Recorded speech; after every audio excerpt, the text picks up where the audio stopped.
All right, guys, welcome to the Get Bit podcast for blurs, for nerds. If you have a fandom, you are certainly always, most certainly welcome here. I host the most Will Buchanan, of course, the man to my left, your right, depending on how your screen is flipped. I wonder what you have for introductions this today. I'm Joe Snell, and heaven is people. Oh, you know what? Well done. I saw that going so many different ways, but well done. I mean, We I are could have also gone, I'm Joe Snell, reminding you that Shaquille O'Neal once played John Henry Irons in the movie Steel, and his whole plot development was being able to do free throws. We don't talk about steel. No, no, no, no. We don't talk about steel. Does that mean 7 foot tall nuts along his back? Yeah, it's just it's a movie that we wish we could forget. But before we get started, guys, much like the WWE, we are definitely advising language may be used and sometimes trailers that might be shown that might be too intense for younger viewers. Aside from that, viewer discretion is advised. Aside from that, welcome. So, I have rubber chicken on hand now. we it's rubber chicken. You know that's a TikTok. There's a TikTok rubber chicken that does music covers. Look, the newest TikTok craze is squirrels in my pants from Phineas and Ferb. Yes, although there's 104 days of summer vacation, and I'm sorry, I'm gonna start singing the song after a while. Anyway, Octopus? Harry the platypus. But anyway, but as we get started, guys, we would be remiss not to start. I know I've kind of been off, so I apologize. I know Joe has been holding it down. Thank you so very much, especially with Total Justice Gaming. I do love the cover, by the way, and the intro. Definitely check it out on our on Total Justice Gaming as well as Give It Podcast. If you did miss that, it's out there for the world to see. But that being said, Joe, now that I'm back, I did want to ask you something, sir, because I think enough time has passed that we can finally have this discussion. I did see Rainbow Bright in the Color Kids. It was a good '80s movie. I like how you did that. What we're talking about, guys, is Black Adam. We are going to go into as far as giving our opinions of it. If you have not yet seen Black Adam, now would be the good time for the next few minutes to either mute us or go take care of something. We usually have a rule here on Get Bit where if something new does come out, we do give it at least a week. It has now been 2 weeks. So, with that being said, Joe, I got to ask you questions. What did you think about Black Adam? Did you like it? Did you love it? It is a perfectly serviceable action film, padded out by unnecessary amounts of slow-mo and lesser cyclone. Okay. Oh, okay. So Also, wall abuse. Like, literally, the door is right there. That man does not understand the functionality of doors. I thought that was kind of funny. Okay. So I know we don't usually nitpick because again, it's DC Studios, now called DC Studios. We usually don't nitpick, but if there was one thing about Black Adam that you would change if you were the director, what would you do? Or do you think that's as best as what we can do with the Black Adam movie right now? I'd probably change some things with the Justice Society because they were like trying to establish that they've been there the longest, but like I would, honest to God, them being the Justice Society didn't make sense. I would actually change the team to JLI, Okay. the Justice League International, because it makes more sense when they argue. It's like, oh, you've been doing this so long, but you ignored us. Right. Like, they're just a Society of America. The A in JSA, much like as Captain America put it, the A stands for America. They are not very much well, they are kind of a globe-trotting team, but not as much as like the Justice League.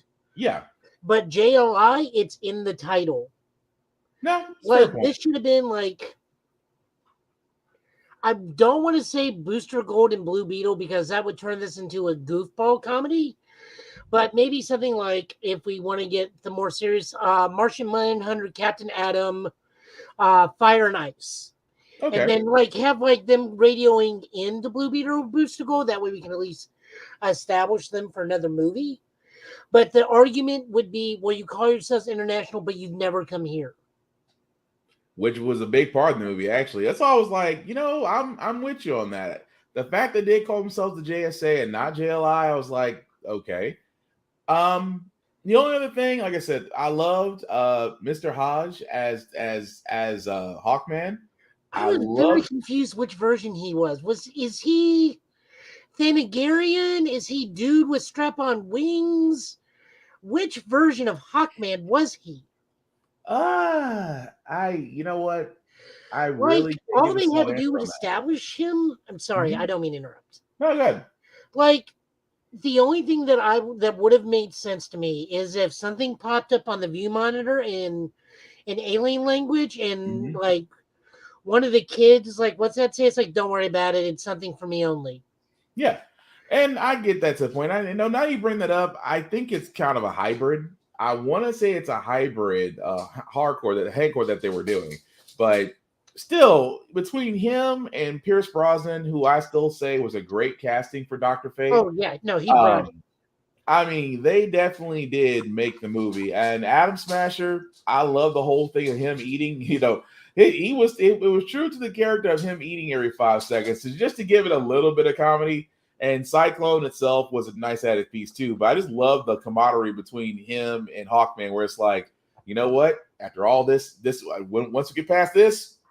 we get past this, it's me and you, me The and you. weird thing is that Dr. Fate Kid having Sandman's powers. That was a little bit different. And it's like, I'm wondering, it's like, in a draft, Sandman was a part of this, wasn't he? If he was, I wouldn't be surprised.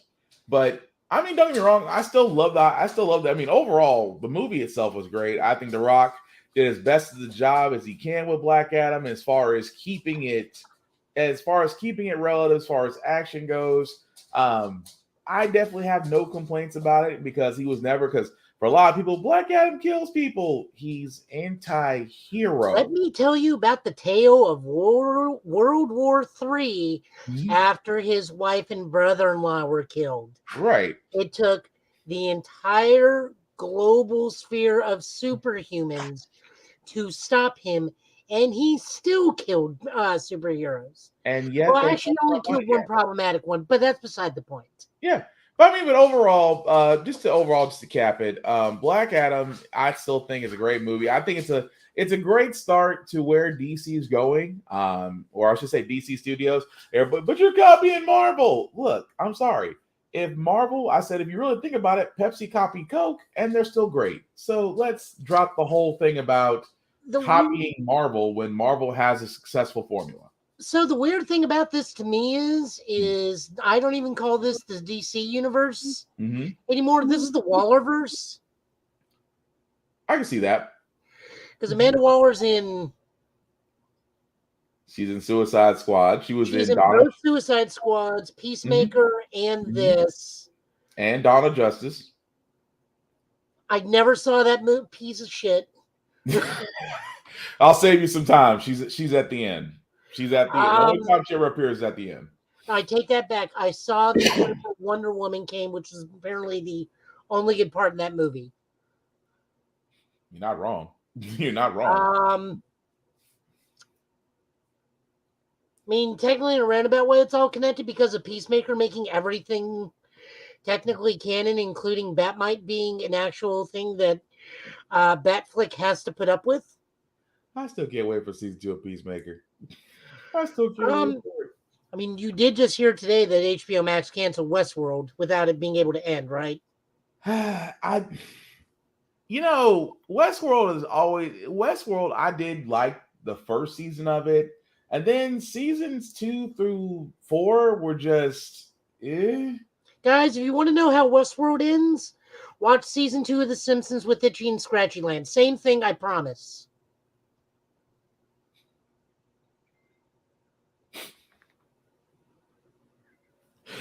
All right. That being said, guys, No, so Black Adam. Black Adam was. Now I got you on this one. yeah, that got me. But yeah, Black No, Adam was. Black Adam's perfectly serviceable. It's like Venom.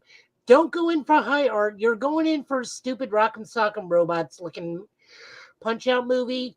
I mean, the best thing about it was they did do one of the Black Adam origin twists. Yeah, Except, of course, of him killing his son to gain the power. The son willingly gave it to him and whatnot. I honestly would have preferred if they had done the My best friend was Pharaoh Qatar Hall.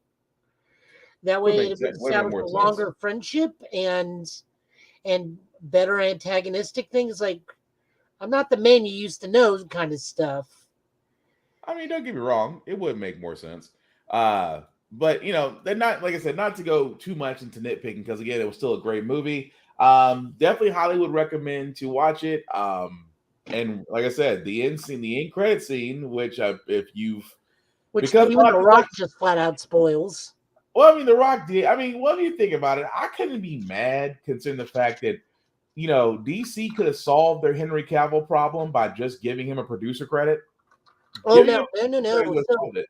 I actually did listen to a couple things about this. Apparently, Henry Cavill is incredibly difficult to work with Mhm. if you stray from the source material so much. Can't Which is blame him for why he that. was more than okay to leave The Witcher because of how they were doing things, and was also part of his problems with the Snyderverse and whatnot because he was very unhappy doing some of his Superman stuff because he's like Clark wouldn't He's do not. this. But I mean, isn't that the kind of dedicated person you want, though? That's what I was like. I wasn't. That's why I said I wasn't mad about The Witcher because the guy has read the books. Oh yeah, He has played the games. So why? I mean, the fact that he talked about that he had to fight for certain things to be in The Witcher, which makes it great. I mean, I'm not mad about that. At the same time, I'm not mad about going against Snyder because, as we've said many times in this podcast, he is the reason why the first initial launch of the DCEU just flat out failed. He well is the him and reason, Hamada. and yeah, him too. Which thankfully he's gone. But Which I mean, Hamada was pushing towards some progressive things. Like, I would have minded a second chance at a Supergirl movie. I would have minded a chance at a Calvin Harris Superman movie, or any other some of the other initiatives that he had. mhm. But let the people that know how to make a comic book movie make a comic book movie. But that's the thing. It's Hollywood. Hollywood always tries to go for the ridiculous, especially when they're horror prequels. But that's a whole other story. I miss old Hollywood, like around the time of the monster movies when everything was just fine and easy to go through. Oh, and it was a lot better. I'll agree with you on that. But speaking of other movies, guys, we do know Black Panther: Wakanda Forever is, as you can tell by the press releases and everything else that's being coming out. The movie is coming out next week. Uh, Thankfully, I have been I mean, we're going to see it, but we are not going to really go into deep dives on it. Between me and Joe, we will give our impressions of it, which will be as spoiler free as humanly possible. However, I would highly recommend staying off any social media because if we've learned from the Superman scene at the end of Black Adam, somehow, some way, it'll make its way on social media days before it's released. But Look, I will spoil the movie for you right now. Get your Panther action figures and your don't, fish people action figures and bang them together a whole bunch. I was gonna say That's the don't. movie. I was gonna say don't. I thought you were gonna tell them go look at the Lego sets. I'll tell you everything you want to know. I thought you were gonna say go look at the Lego sets. I mean, if you really want to spoil yourselves, yes. Ryan Coogler actually went on an interview recently Mm-hmm. and says like, yeah, Terminator 2 really influenced this movie. It's like, oh no. If that's the case, we got It's going to be unstoppable. if Terminator 2 influenced this movie, oh dear God, there's gonna be an unstoppable force that's gonna be in that movie. Oh But yeah. we already gave our predictions on it. Who's actually I'll be who's seeing it next Wednesday. I got the screener tickets that were passed out via blah, blah, blah, via Rick's comic box page. I nice. can speak. It's not been a long week where I said, God, what a week, and it's only Tuesday. I mean, we'll see. You get to watch it on Wednesday, so I'm more power to you. But yes, we will cover that this Friday. Also, some other honorable mentions. I did go back about DC Studios. That DC Studios does now have instead of one head, two heads. James Gunn and Peter Safran will now be the co-CEOs of DC Studios moving forward. James Gunn, if you remember, the guy who gave us Guardians of the Galaxy, the guy who gave us in my opinion, the better version of Suicide Squad, the guy who is behind Peacemaker on HBO Max, and who will be behind Guardians of the Galaxy Volume 3, as well as the holiday special, which I have to give James Gunn credit. Somehow he got Kevin Bacon in it. I don't know how he did it, but he did it. So But I saw somebody. Now I keep interrupting you. I'm so sorry. now I was gonna ask you what you think about it. That was my question. What do you No, think I about it? saw already somebody on Facebook is like maybe James will get Scott or Zack Snyder back. It's like, no, James understands what color is, and those colors will be too bright for Zack. He's like, what are you talking about? It's like Zack only understands colors that are gray, Oh, grayer, and black. oh. If you watch Guardians of the Galaxy, there is colors that only art students should be able to understand. I mean, they're not wrong, but ooh, damn. Uh, but no, I'm excited for. Like I said, I think James Gunn is definitely the guy that really should be doing DC Studios moving. That should be helming DC Studios moving forward, because let's be honest, you need to have a head honcho who's going to be the captain of the ship that's getting these movies going forward. And I'll say it again, even with the MCU as it stands, with its plans, DC Studios can finally get its mark and begin its cinematic universe to where, we can actually get quality stuff. I'm hoping for it at least, but yeah, like I said, I got no issues with that. I think it's great. Really quick, honorable mention. If you're a fan of Cyberpunk 2077, with all its issues, I could say on Xbox and PS4, even after all the patches, works great on PC if you have like Steam, if you have a Steam Deck or you had your own custom rig, you can do it there. But there is an anime that did come out for it on Netflix called Edge Runners. It's a nice 10 episode series. Got through watching it, loved it. I will give one word of warning, however. It is not meant for children. I know I should have to say this since Cyberpunk 2077 is a CD Projekt Red game, which actually does games like The Witcher, which again, not for children. So I feel like I have to say this because I feel like there's going to be some parent that's going to sit there and go, oh, anime, my kid can watch it. And by the end of the first episode, you're going to realize you've made a horrible, horrible decision. So for the adults in the room, Edge Runners, recommend it. Not for kids. I repeat, not for kids. It's Unless about you as were. appropriate as Chainsaw Man. Oh, also not for kids. No. Chainsaw Man, definitely not for kids. Although I did love Chainsaw Man. I mean, after actually watching the first couple episodes, I'm not mad about Denji. Denji has one rule in life, and I cannot repeat it here. I cannot repeat it here. No, But just has very simple goal. He has obtainable goals yes, he that has you very can potential. reach and sometimes squeeze. Oh boy, we are treading that line. But yes, but Joe's not wrong. But again, Chainsaw Man, great anime, not for kids. Also, really quick, Stargirl unfortunately is meeting its demise. The Arrowverse, it looks like it'll finally end its run on the CW, with Stargirl actually being canceled after their current season. Superman and Lois will more than likely follow, even though Superman and Lois is great, Stargirl is great. We would hope that they would continue the stories on HBO Max. But since the CW has been bought by Nexstar, who has plans for the CW, and that HBO Max is a part of Warner Bros. Discovery, and they're going in a different direction, we may finally have to say RIP to the Arrowverse once Flash wraps up its season. But Joe, really quick about the Arrowverse. Do you think it was a great experiment? Was it built to last, or should it have just been limited series among all television shows? It's really hard to say because I don't think anybody actually expected it to go as broad as it did. Mm-hmm. I mean, certainly no one thought Legends of Tomorrow would end up with what, 6 I'm seasons? surprised it got past 3. I'm I'm surprised surprised it got past 1, considering the first season was such a downer. Yeah, I'm really And surprised then it they got. realized, oh, we can be a comedy show and make this just basically JLI. I mean, Yeah, that's really what it was. pretty much. I mean, we've had our hits, we've had our misses. Batgirl was never going to do well. That girl was. Black Lightning. Black Lightning could have been great, but Black the story Lightning suffered the wanted. same fate as Luke Cage. You took away the wrong villain. You just gave it such a horrible story. For 3 seasons, you gave, and you could have had the ability to bring in Static. You had the ability to bring in Static through Black Lightning, and chose not to. I That still don't understand what it is about the affiliation with lightning powers and black people in comics.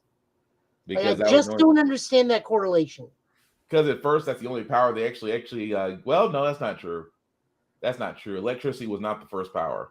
Uh, Because Black Panther was the first Marvel superhero, right. and he's just basically Captain America to a degree.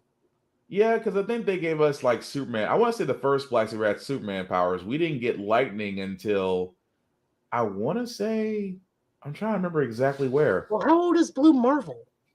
Oh, couple of decades plus, Okay.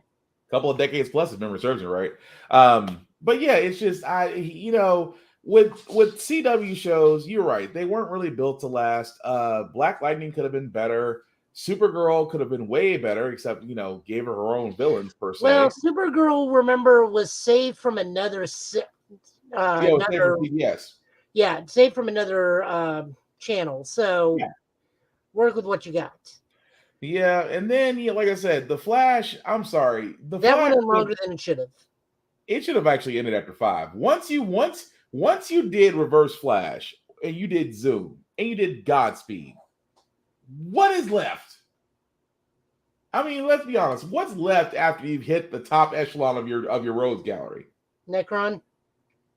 Eh, I mean, it's not the same draw, but you're not wrong. Well, Neuron, because if we're just gonna continuously steal Wally West storylines, you could do Mhm. Neuron stealing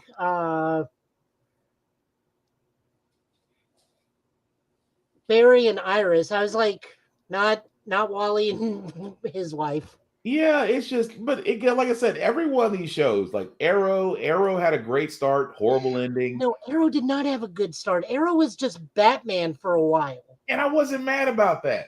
I I was, wasn't because mad he's about that. not Batman. Well, I mean, it's the thing about it. I mean, this was Arrow was the first experiment. So I'm not mad about how they did it because again, every one of these shows did introduce people to the comics, and I'm thankful for that. But at the same time, they did not give Arrow the ending it should have. I'm not gonna say ending. I'm gonna say it's just like it should have been a step off point to where the series doesn't end because it would sense that his mission was done, which we know it's not, but it could have been written better to where it's just a fall off point. That's all I'm saying. The biggest problem with Arrow is that they always reverted to status quo. Something happens. Yeah, Uh, Ollie refuses to tell anybody everything. that did happen Everybody for a gets couple of mad at him seasons. for sharing secrets. By the end of the episode, Ollie learns, oh, I need to be more trusting. Mhm. Everybody, please forgive me. Everybody, forgive Ollie. Day saved. Next season, Ollie learns someone does something. Ollie keeps secrets. Everybody And learns he's keeping secrets. and Ollie apologizes. but I will say Everybody that if forgives him. for Keep going. I will say that it does. This formula does get old. It does. In the first season, okay, cool. Second season, let's move on to somebody else. I get that, but that's the reason why I think that the Arrowverse for all that it was, it to me it wasn't built to last. It wasn't. I think it was meant to. I think every show was meant to run for a number of seasons, and that's it. There's not a show out there that's meant to run the test of time. All good things must come to an end at some point. To prove my point, it was Batman. They had to bring in Nissa Al Ghul To because make sense. he's just a stand-in for Bruce and Talia. You're not wrong. You're not wrong about that at all. Uh, but speaking of our DC shows, before we get to God of War Ragnarok and the crazy promotion that they have for that, did you get a chance to watch the first 2 seasons, 2 episodes of New Titans? No, I no longer have access to HBO Max. Okay. Because I'm just gonna go ahead and tell you, they introduced Mother Mayhem and Brother Blood.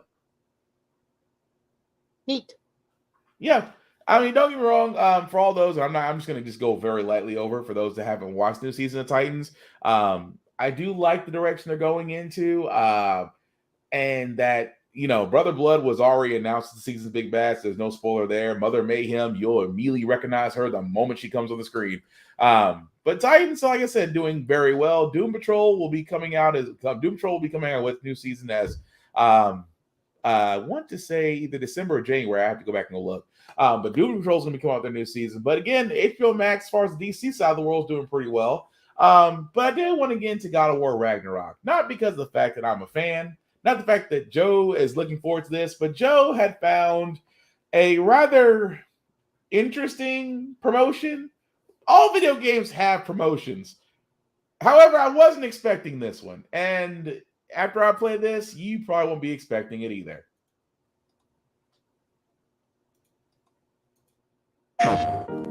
That's a great observation, John. Ella said that you'd think it was stupid. No, I said I thought it was stupid. Okay, you know what? This is good right here. I mean, the God of War dynamic plays out in every parent-child relationship. When that clicked for me, I picked up my Leviathan axe and felt truly close to my son for the first time.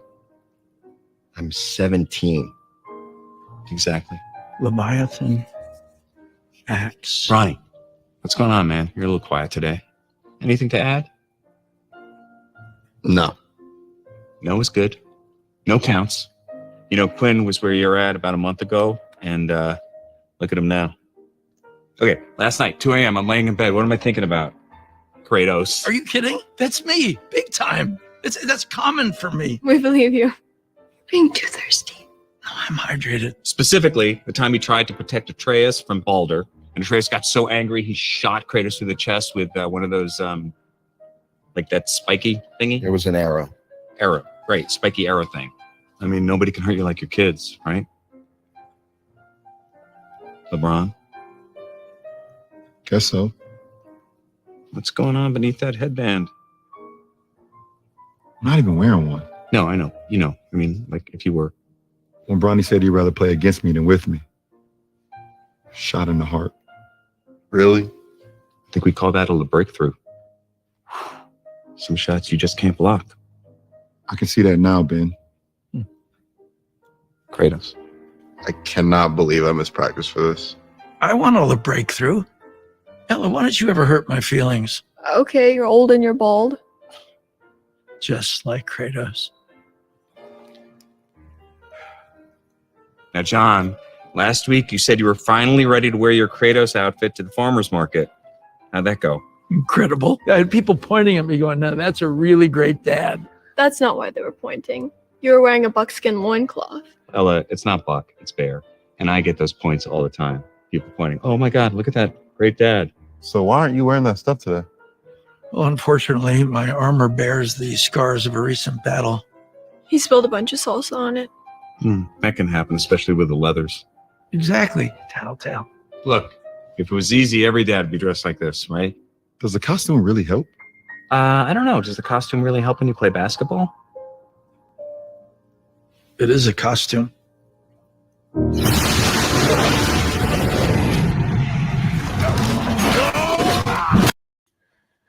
Oh, I gotta stop. I have to stop it right there. Just because number one, wow. Number two, yes, God of War does come out November 9th. I am looking forward to it.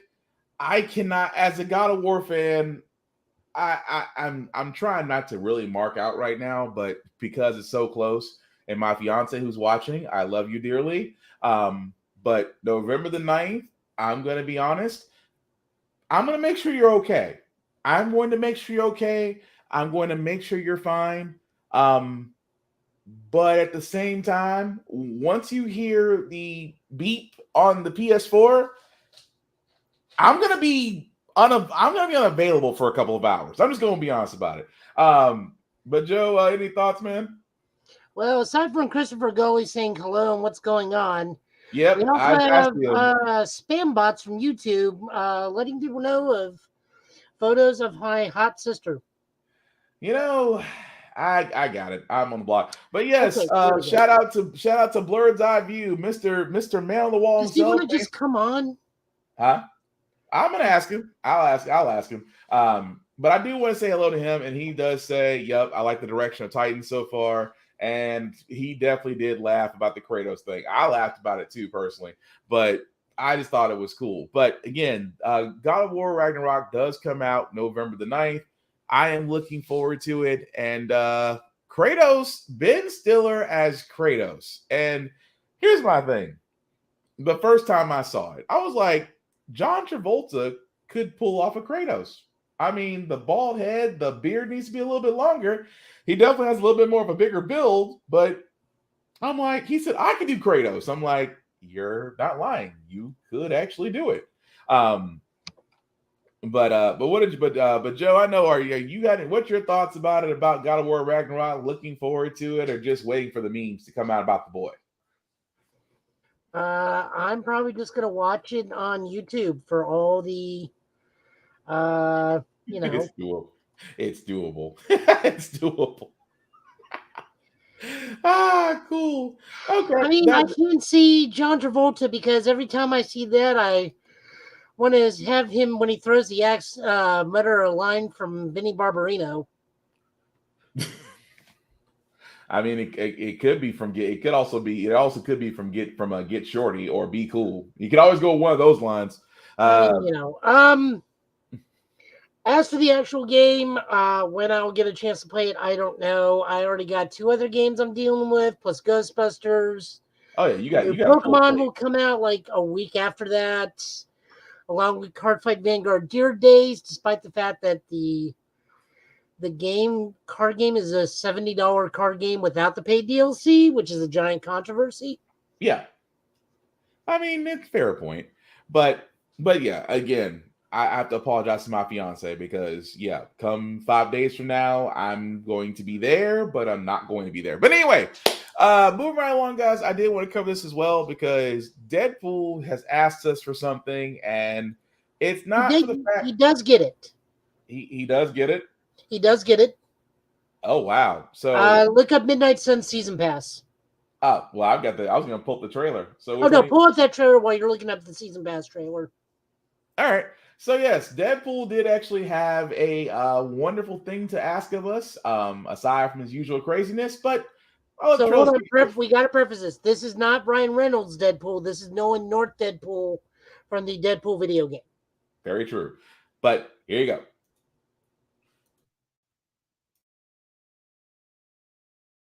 Hey everybody, it's the Merc with a Mouth, back with another video.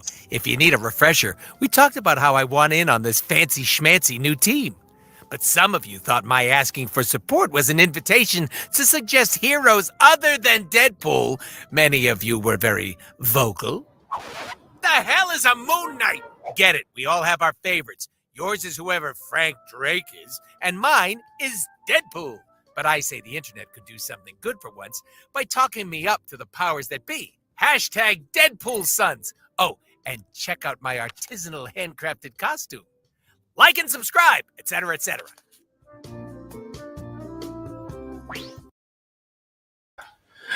Oh man. So yes, while I get that up, Joe, would you explain what Midnight Suns is doing with Deadpool?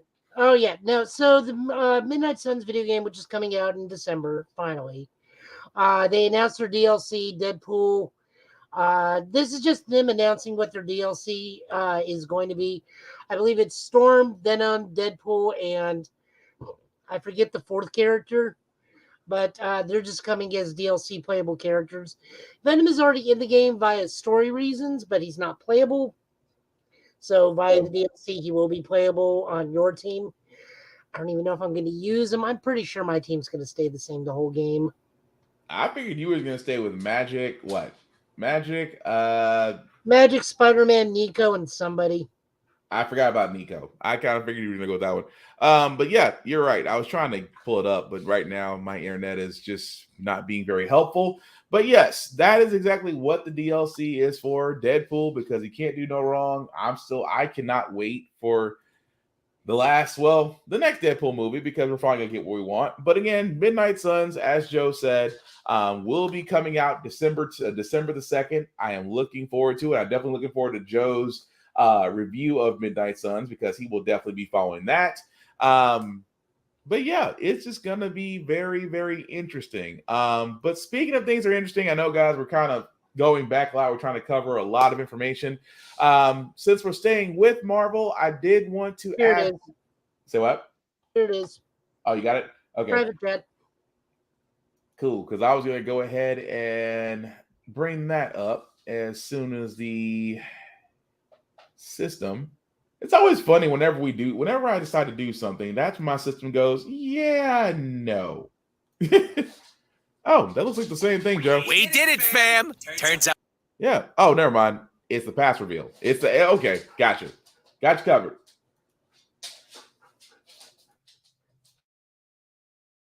Bullying corporations on the internet works. Says so right here in this acceptance email. We cordially invite you to be part of the team that legally cannot be named. Yes! Looks like I'm on the wait a hot minute. Teammates? Okay, so it's a group thing. That's cool, I guess. We've got a symbiotic tongue that's barely safe for work. Dr. Morbin time! The mutant meteorologist! And finally, little old moi. I know. You haven't seen me in a video game in years. Just keep it in your pants until you hear the safe word.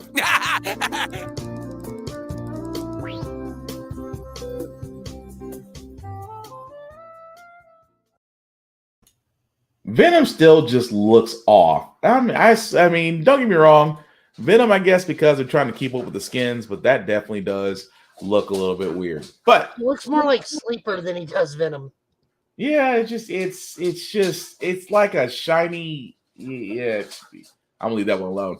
But yeah, with that being said, again, there is some other news. Again, I'm sorry, guys, my internet's just a little bit off, but Vision, or I should say, Paul Bettany, will be getting his own show on Disney Plus, and the title of it.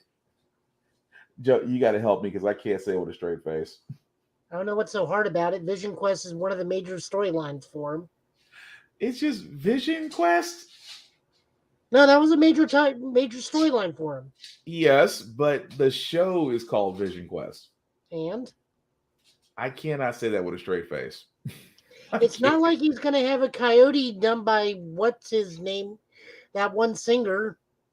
Well, true, but yes. Aside from me and my inability to say certain titles without laughing, Paul Bettany will be returning as Vision in his own limited series in the MCU, with Scarlet Witch making appearances as well. Also, I'm trying to think what other. What's her face? I should actually have that pulled up as well. Will be joining Agatha's Coven of Chaos, playing a new Marvel villain, and I forgot her name to save my life right now. That's pretty Makes terrible. me sad. We are this far into Marvel. We've had this many Thors. We have now witches and stuff like this, and we still don't have Enchantress. Do we really need Enchantress at this point? I mean, Enchantress would make more sense here more than anything. Aubrey Plaza. Thank you, Chris. Aubrey Plaza. Okay. But just pull him into the podcast already. Well, we just can't just yank people in. We're not the mafia. Yes, we are. We just can't yank people in. Let me see. I'll reach out to him. But anyway, as I'm waiting to see him, I'll reach out to him and see if he can join us. He may actually be busy. That's the reason I don't want to just jump and say, "Hey, want to join us?" But anyway, with that being said, guys, we are covering a lot of information that we kind of missed. So I did want to get Joe's idea, because as we are approaching the next part of the MCU, we would be remiss that we did not cover Ant-Man's newest trailer, Ant-Man and Wasp: Quantumania.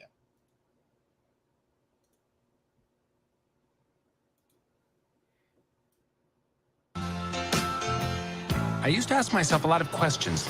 Scott, you're at ex-con. How are you an Avenger? That doesn't make sense. But everywhere I go, people tell me the same thing. Thank you, Spider-Man. People still need help, Dad. That's why we made this.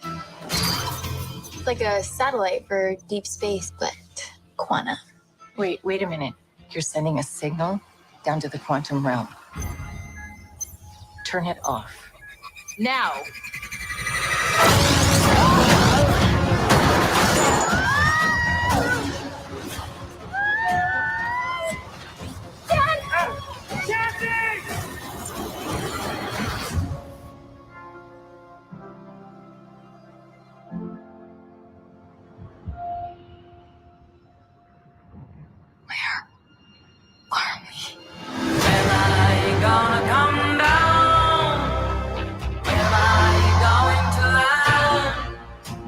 I should have stayed on the farm. I should have listened to my own mind. It's a secret universe beneath ours. What are you so afraid of? There's something I never told you. This place. It isn't what you think. Oh, I find inside of my future lies beyond the other ground. I can get you hope. And give you more time.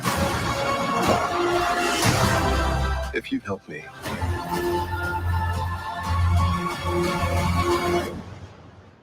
So, what's it gonna be? Ant-Man.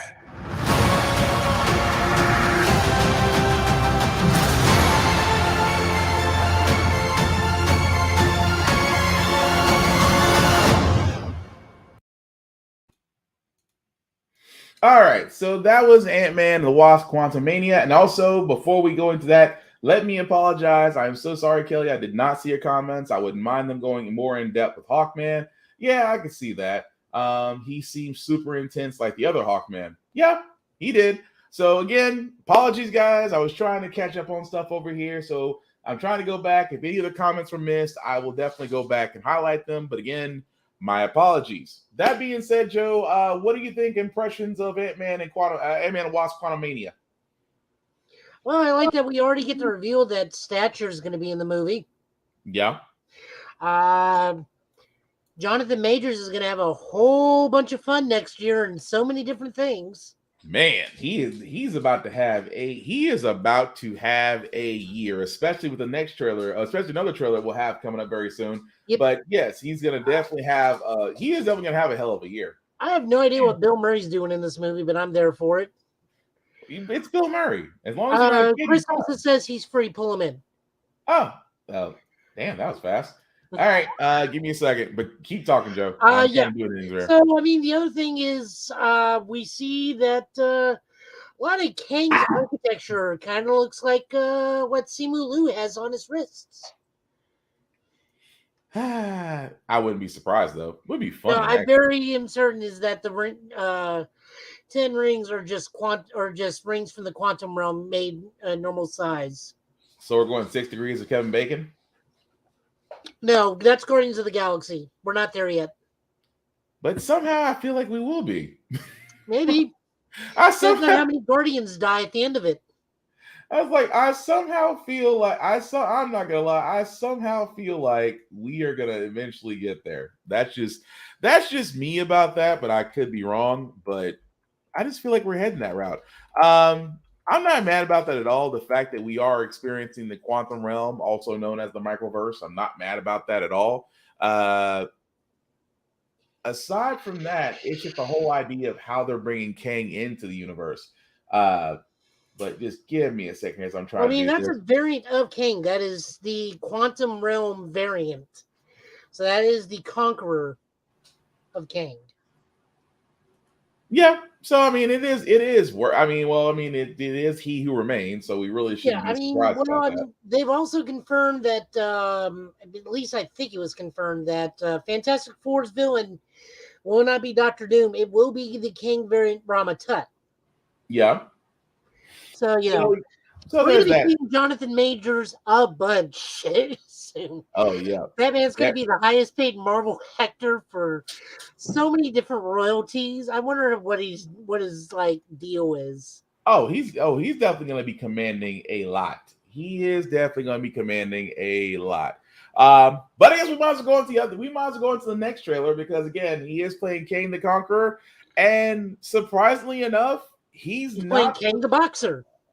But it's like, well, let me play the trailer before I talk about it. Here's Creed 3. I spent the last 7 years of my life living out my wildest dreams. Bianca, Rocky, my dad. This is built on their shoulders.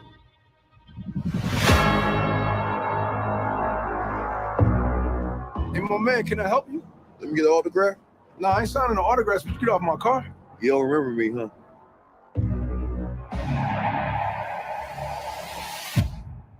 Damien. How long were you locked up? 18 years, bro. Just got out last week. Glad to have you back out, huh? I know I've been away a long time, but I kept myself in shape. I still got gas in the tank. Come by the gym. Thank you. Curious what happened with you two? I didn't tell you. We was like brothers. I was the best, though. But I never got a chance to prove that. That's cute.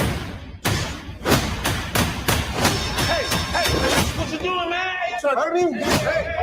I know what you're doing, Donnie.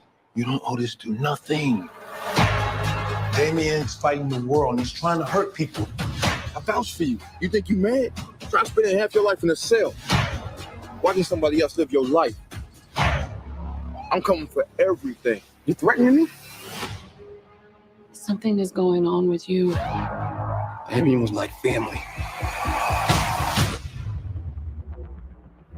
Now we past talking. Then maybe you just have to fight him. Do what I gotta do. Some of my methods you might disagree with me. These are family ties. I recognize mine. I know that they needed me. Traumatic stress, watch it manifest. Got my only fare. I ain't scared of that. Did you hear me yet? I ain't scared of that. Did you hear me yet? What you gonna do? Threaten to take my breath? I need you to let go of your fear. Let go of the guilt. Let go of whatever was and walk into what is. I feel those chains are breaking, yeah. I fear God, I don't fear death. I see those stripes and take a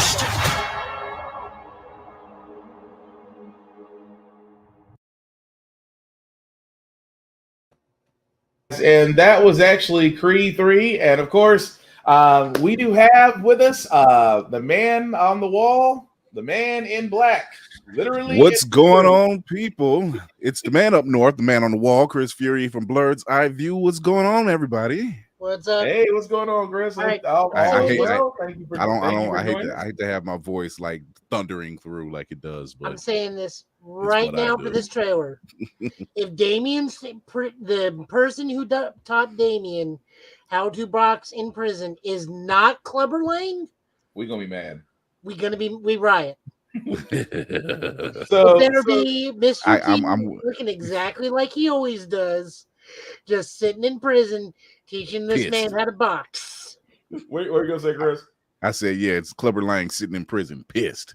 I will also Jonathan Majors and Aldous Hodge are becoming like the go-to guys now. Like they're everywhere. Like they're starting to pop up and this is a good thing. I love this. I love this. Like within the same month, Aldous Hodge was Hawkman and the voice of John Stewart Green Lantern. Yeah. And Leverage is coming back. Let's leave that John Stewart stuff alone. It's always John Stewart over here, baby. But let's put him in a good Green Lantern movie. Oh no, it was in the animation. He was the voice of Wear My Power. I liked it. I liked Wear My Power. None of that movie was John Stewart, though. Well, I mean, the story wasn't. No, the story was. I'll give you that. The story definitely wasn't John Stewart. No, like these two guys are like becoming the Denzel Washingtons, and we'll go with what's a good analogy? Because I don't want to say Cuban Gooding Jr. Oh no. Yeah. I don't want to say Terrence Howard. Okay, here we go. They are the new Denzel and Don Cheadle. Okay. Very nice. That's fair. I didn't want to say Cuban Gooding Jr. or Terrence Howard. Terrence, what are we going to do about Iron Man, man? Not show up. It's like next time, last online 18 years like ago. years ago, right? It still hurts. Just like Don Cheadle said in Iron Man 2, I'm here, deal with it. Don't worry about it. But since you're here, Chris, just want to recap real quick because you've seen Black Adam. What did you think, sir? It was everything I needed it to be. It was everything I needed it to be. People who are looking for it to be like the end game, like Marvel, I'm like, look, we're talking about Black Adam, Adam Teff. Yeah. This is not a character building process at this point. No. Like, Right. he's here to kick ass and not even worry about taking names later. He's here to handle business and keep it moving. And that's what I got from this movie. That's what I needed from this movie. And it just made me happier. I went into the film eyes wide open. You know, I said, you know, DC, we all know DC movies it's been a lot of misses lately. But this one, you know, I'm like, okay, you did your job. And then your reveal at the end really did your job, you know. Yeah. I mean, he cleaned house, literally and figuratively. He did clean house. He cleaned house. I'm like, The Rock did what WB couldn't do. Nearly get a rated R for a WB for a movie. On top of that, and bring back Superman. I'm like, how do you do that all in the same week? You know? No, I just realized why they used the JSA as opposed to the JLI is because most of his storylines come from the JSA, the 1990s and early odds JSA comic. Yeah. I mean, and you know what? I can definitely go for more Hawkman. I can definitely go for more. I just want to know which Hawkman he is. That's the question. Yeah. That's the question because I said it was a hybrid. To me, it was like a hybrid of two different Hawkman. Oh, you don't want to, which is normal for a lot of these type of films now. Yeah, which again I'm not mad about. Yeah, I'm not mad about that. Because let's face it, Hawkman has a very convoluted history anyway, so it's like you try to explain it, it's just like it just gets into a bundle. So you're just like, right. I would have liked him to acknowledge that he was a pharaoh during that time, and that his people were trying to help Kahndaq. That way, you have that and more antagonistic. Like, I tried to help at one point, it wasn't enough. You know what? And you're right, Joe. If they had mentioned something like if Black Adam mentioned something about "I remember you" or something to that effect, and you did nothing, you know, and that's why they keep butting heads. Yeah. But it was a misunderstanding. That would have added a little. It would have been different because he didn't. Yeah, because then you really like people who are just like the general audience, I should say, who are just coming into it. It just was like two guys just butting heads for no reason because they're the same person, basically. Right. I'm the guy who you call in to hit things really hard. Yeah, pretty much. I mean, the only difference between Carter Hall and Black Adam in this movie is Carter Hall knows how to use a door. Well, Black Adam, to his defense, was like, yes, we have doors. But he's like, I'm still going to do what I want. My favorite part of that movie. But why? And it was the most it was like, but why? In the movie.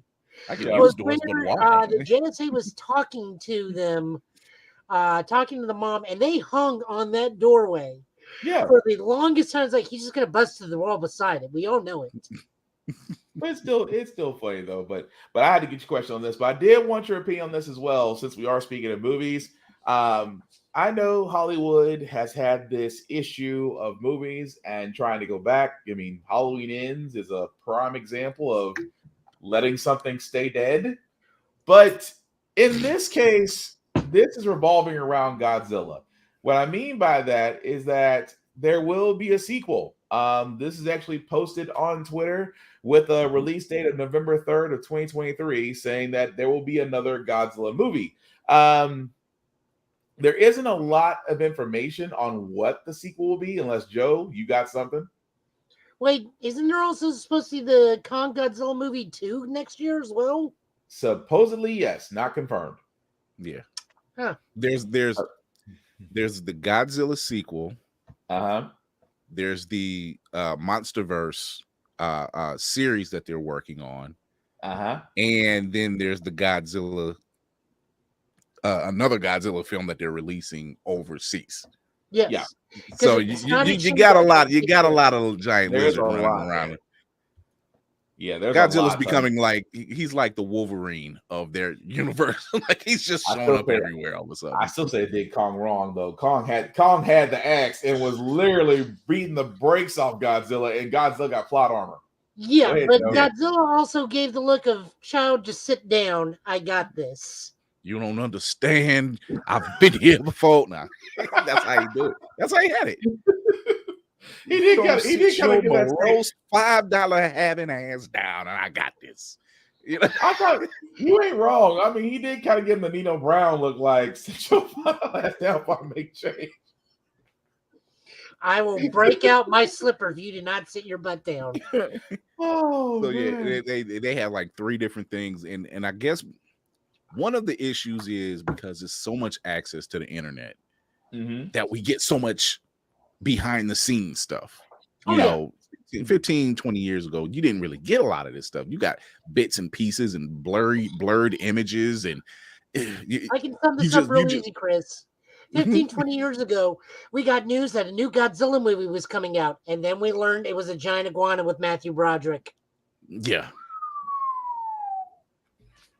And then we learned that and then they made a cartoon like a year later, which was very good.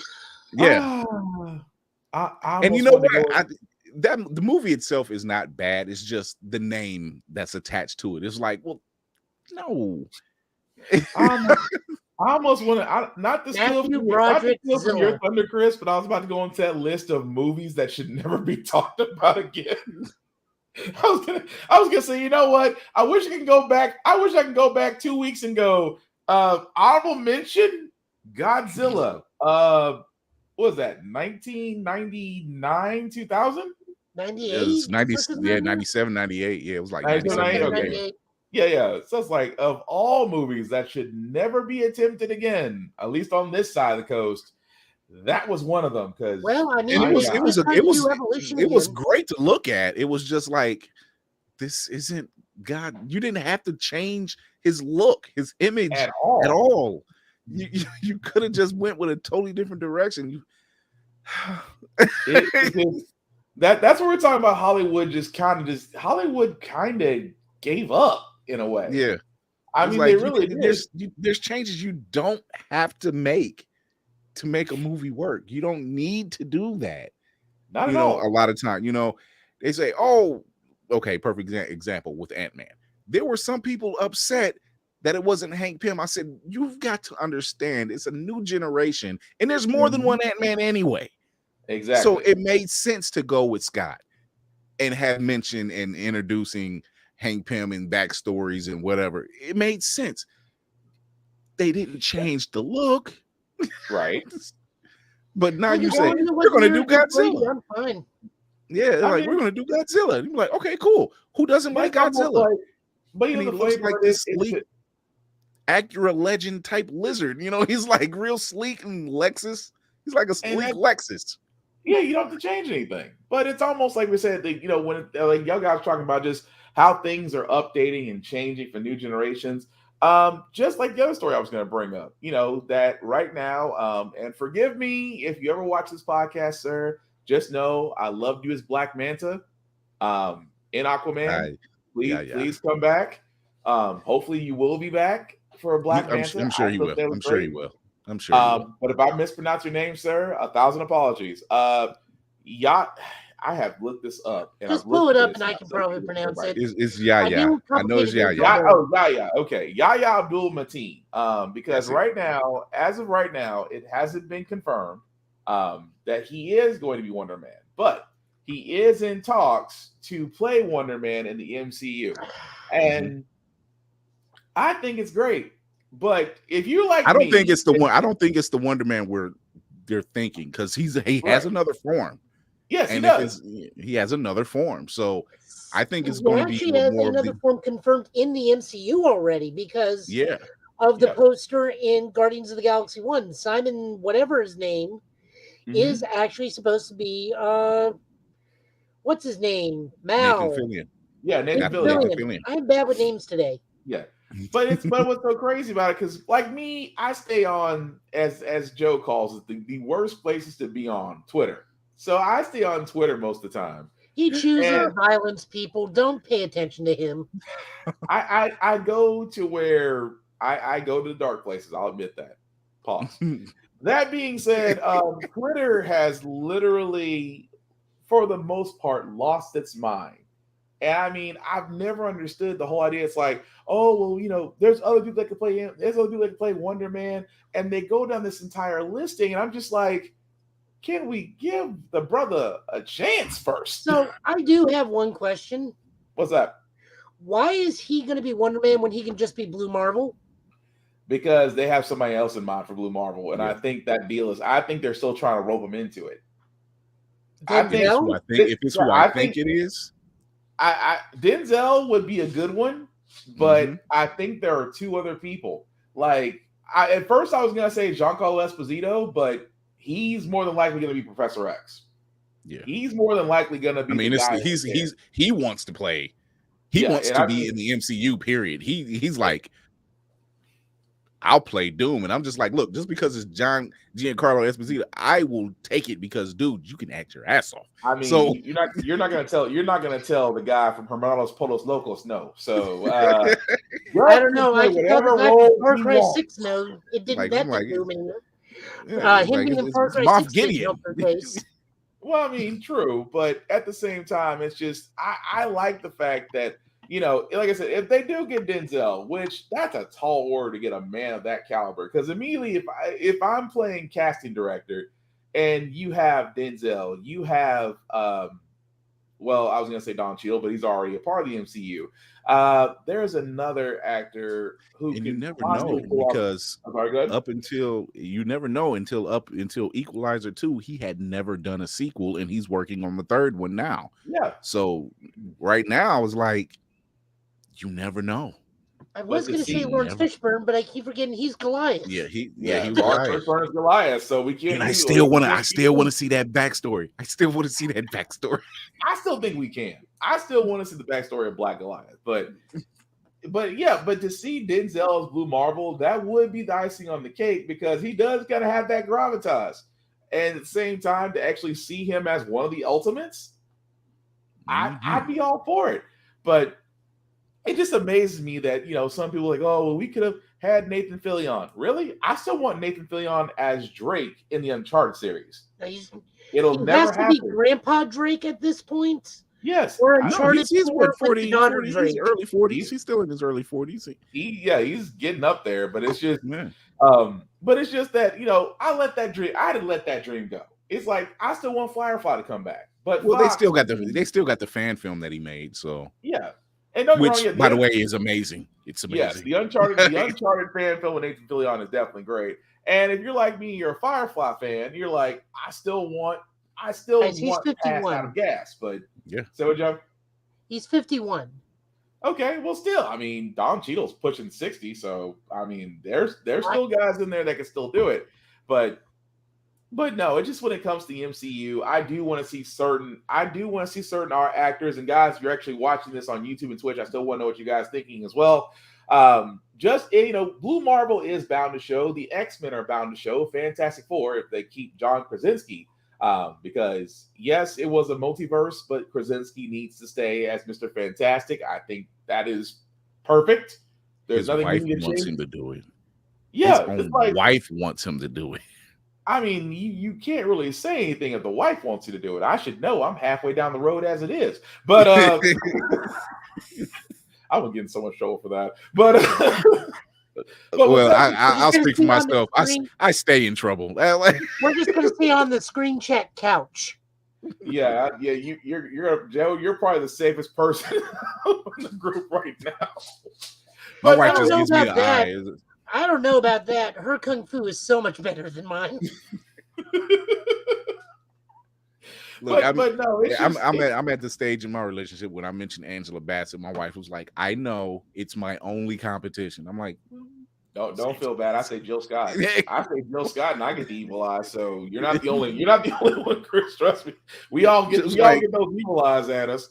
But no, but again with MCU, I still think that's going to be great. Did want to go very quickly into a few more trailers. that we have. I was just trying to make sure I covered almost everything from my side because Joe has seen Slam Dunk. Now, I have made myself a list of animes that I was going to eventually go over. I'm currently watching Food Wars.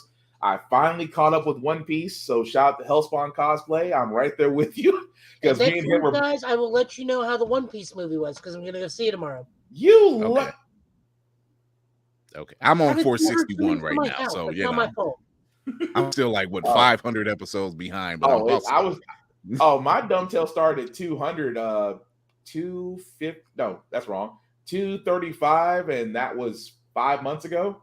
And I was like trying to knock out shows on almost a 6-hour basis. What are you saying, Joe? So for me, they just invaded Onigashima, and I'm just gonna wait till they finish out the arc in the anime. Then I'll get caught back up. Like I know what's going on because I read the manga. But I'm just waiting to like sit down and just watch a giant fight sequence with the gorgeous animation. I know which episodes I'm talking about too. Oh, the animation once you get to 900 is... Oh yeah, well I mean like 1017, the fight between Zoro and someone, and then the Luffy Kaido fight has like god tier animation because they got the big guns for those episodes. Gotcha. Although, really quickly before we go into the Slam Dunk trailer, Chris, Joe, have y'all guys saw any episodes of the Bleach 1,000-Year War yet? Oh yeah. No, I haven't. I haven't. Then I'm not going to say. I have it queued. I am not going to say spit. Never mind. I'm not going to say spit. I have it queued because it's right behind Cabinet of Curiosities, so I have it queued. I also cannot talk about that. God dang it! This week's episode of Witch of Mercury. Chris, are you watching Witch of Mercury? No, not that. No, nope. I have. Need to watch the new. This Gundam. is what's the on new my. Gundam This is so on my. good. This is I know. I've seen one episode, so okay, I'm like, so okay. You've seen the disrespectful fights. Yes. So I'm like, Mark, another one on the list. Have you seen? Damn it. Okay, so you haven't seen Choo Choo Hands being rated E for everybody. No, but I can imagine. There's some the anime train for me because my son is he's the big, like I'm the big comic and TV and movie buff sliding back into anime. Yeah, he's always been the anime buff. So he puts me on he put me on My Hero. So it was like he's like, Dad, you got to check it out. Cool, I watch it. You know, he put me on the Game of Thrones. Yeah, he put me on Game of Thrones. He was like, because I was just like, but by second season, he was like, Dad, there's dragons. I'm like, I'm sold. So so after that, he was just like, but before you knew it, I was caught up with him, and he was like, wait, and I'm like, yeah. So a lot of the anime pieces, like he'll check out a lot of them. He's like, and I can understand why, because I've seen some live action transferred animes that don't go over well. They just don't, you know, and it for several reasons. Because I've seen movies done overseas. Like I have a Full Metal Alchemist on my list for the live action that they Don't do it. Don't do it. I was wondering. Okay, I got mixed feelings about that. Anime adaptations that you can do. Bleach, not that bad. It Yeah, covered yeah. up to when Byakuya and Renji first appeared. Okay. All the Kenshins, absolute must. Oh, those are fire. Those are fire. Ashido no Joe, absolute must. What the hell do you guys call it in America? Oh, Ace Attorney adaptation. Okay, absolute must. It is a very accurate representation of the games. Yeah, so a lot of the weird, but then they also keep forgetting just how weird that series is. Very You're talking weird. You're talking to someone who watched JoJo's Bizarre Adventure. Come on. JoJo is weird on purpose. JoJo is weird on purpose. Whoever came up with JoJo's Bizarre Adventures was like, let me see how much more I can take in each episode. That's what that was. That was a challenge, is what that series is. When I first got into it, I'm like, what? Now, my son watched Bobo Bobo Bobo Bo. I couldn't do that one. I couldn't do that one. I was just like, yeah, I'm out. SpongeBob. You know that SpongeBob meme when he's getting off the chair. I'm like, yeah, I'm out. I'm out. I'm a head out. I'm a head out. But I'm a head out. But JoJo, I noticed in JoJo's Bizarre, like when you first watch it, you're just like, it was all about Harmon. By second season, they completely abandoned it and went a totally different direction. Yeah, season 3, they went a totally different direction. And then I'm like, what happened to all this Harmon talk? And like now it's stands. It's all stands. What they say is the stands are the physical representations of Haman. Yeah. Yep. But Because when you read about it. Yeah, because Jonathan's stand is supposed to be the world because Dio has Jonathan's body. Yep. But when you was reading about it, like the reason why they switched is because they didn't know what direction they wanted to take it. Well, they also assumed he didn't want to be pigeonholed into vampires for so long. Yeah. Yep. I mean, the first one was vampires. The second chapter was super vampires. So, but you know what? This is what this is what caught my attention because my son actually started watching JoJo years ago. What caught my attention was I'm walking in the living room one day and I'm literally going to the kitchen and Jodeci is playing. And I'm like, I knew he was watching the anime. And I'm like, what show are you watching that's playing Jodeci? He told me. And after that, I was like, he was like, well, it's the ending song. And I'm like, yeah, I just need to know now. Because it's like the curiosity you chose Jodeci. The curiosity pulled you straight in, like, okay. Right. Because it was one of those things, it was one of them things like, yeah, I'm going to get a bottle of water. What must I say? What are you watching? A cartoon? He was like, it's the same show. Because we got to make sure Chris understands that some things are just unforgivable. Oh God.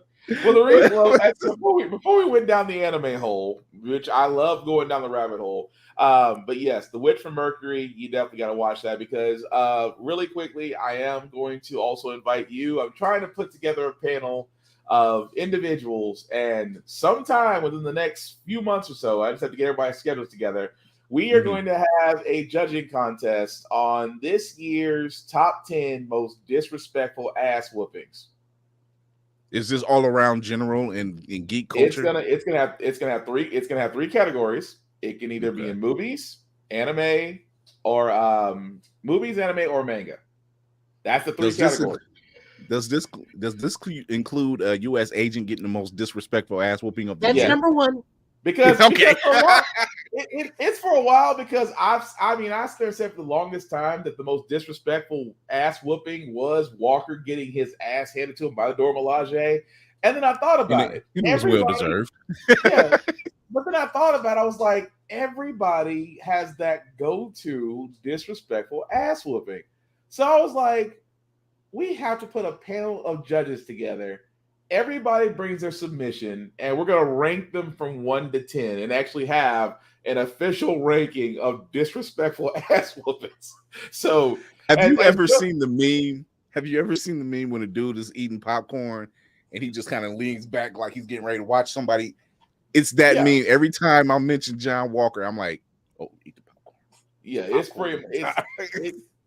Yeah, but that's something that's gonna be down the pipe. I'm trying to get everybody on the same page to where we can all do it, and I'll go over rules and submissions because everybody will have one submission. And just to make it fair, I can't use John Walker. I'll have to find something else because I accepted time. So by ruling alone, I have to find something else. And I know Joe's got plenty on his side. But is this like Angel fighting puppet? Is this like Spike fighting Angel? Oh God, no! I'm gonna go old school. I'm gonna Miku Man stuff. He's probably gonna find something. He's probably gonna find something along the smile time. No, not smile time. Oh no, I'll go Vegeta versus that's just the funniest episode. I swear to God. Oh man, but yes, but definitely keep that on the back burner. I'm definitely trying to get that together for everybody involved. But I did want to cover this anime because Slam Dunk, Joe has seen it. I haven't. It's on my list, and they actually have a new trailer that I watched it before the show started, but I still want everybody's opinions on it.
Okay, so that was Slam Dunk, and every time I see that, I'm reminded of Double Dribble.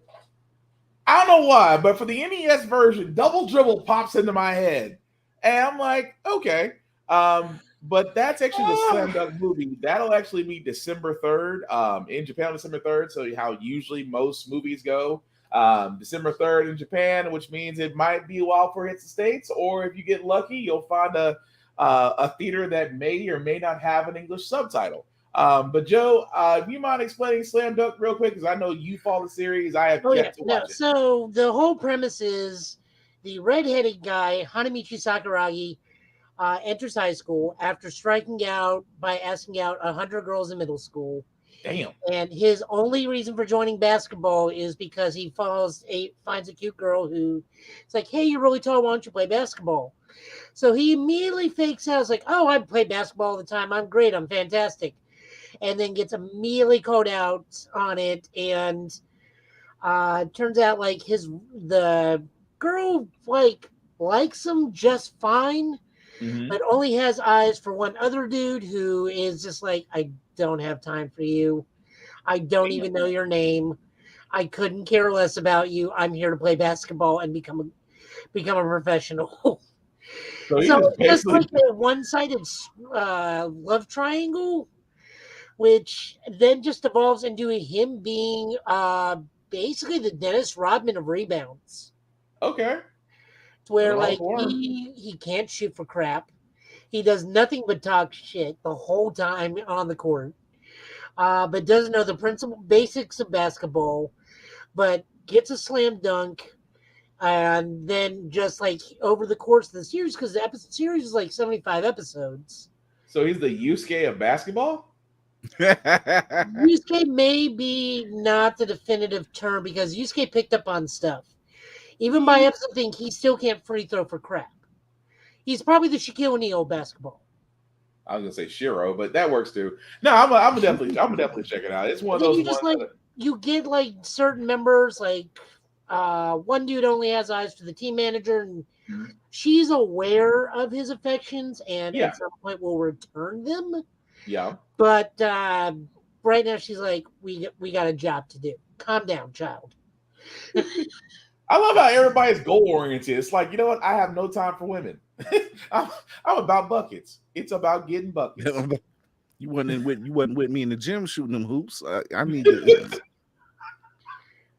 trying to handle this business. It's like getting buckets. I'm sorry. It's in my mind. That's where it went. I'm sorry, Joe. What you're saying? I was gonna say no. I mean, look it up. It's a great thing. It's one of the classics. It's considered like one of the big three or one of the big four for sports anime.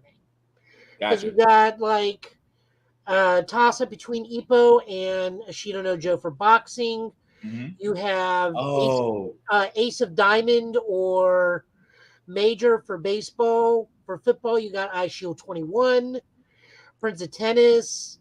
I still need more. You know what? Not to cut you off, but I wish the one anime that did continue, that was boxing anime that you got me into, Hajime Ippo. Hajime no Ippo? I want that. If there was ever a boxing series, that ever can did if it ever had a chance to continue, I want that series because man, I was so mad that I breezed through all those episodes on Crunchyroll and I was like, how dare you? Well, they How dare you put give out me the whole that good of series. anime and cut me off? I'm sorry, They Joey. didn't put out the whole thing. There's like 150 episodes of EPO. Yeah, they actually did because I can't say at a certain site that I can't mention because I like going there and I don't want it to get banned. Okay, so you have seen the fighting, the rising, and the new other challenger one. and new challenger, which Crunchyroll did eventually put new challenger on there. But yeah, I love that. That actually made me want to get back into boxing. It's been a while since I did boxing. That made me want to go back and start to watch that anime. But I just thought that was pretty cool. But yeah, I'll give Slam Dunk a shot just because these men about getting buckets. I was like, forget Very women. goal, It's about very getting buckets. goal-oriented. What do you say, Joe? I said very goal-oriented series. I'm not mad about that. But speaking of goals, what you got, Joe? The other highlight. You and I have taken a trip where there are black suns and shadow moons and whole lots of violence and high body counts. Body count ain't even and the word. racism. And Body judgment. count. Body count ain't the word for that series. Go ahead, Joe. Go ahead. These hands are just rated R for ripping people in two. You ever want to see Kaijin? You ever want to see Kaijin and Kamen Riders just go head to head and just say F the body count? Black Sun is for you. I have honestly not seen this high of a body count since probably Kamen Rider Kabuto.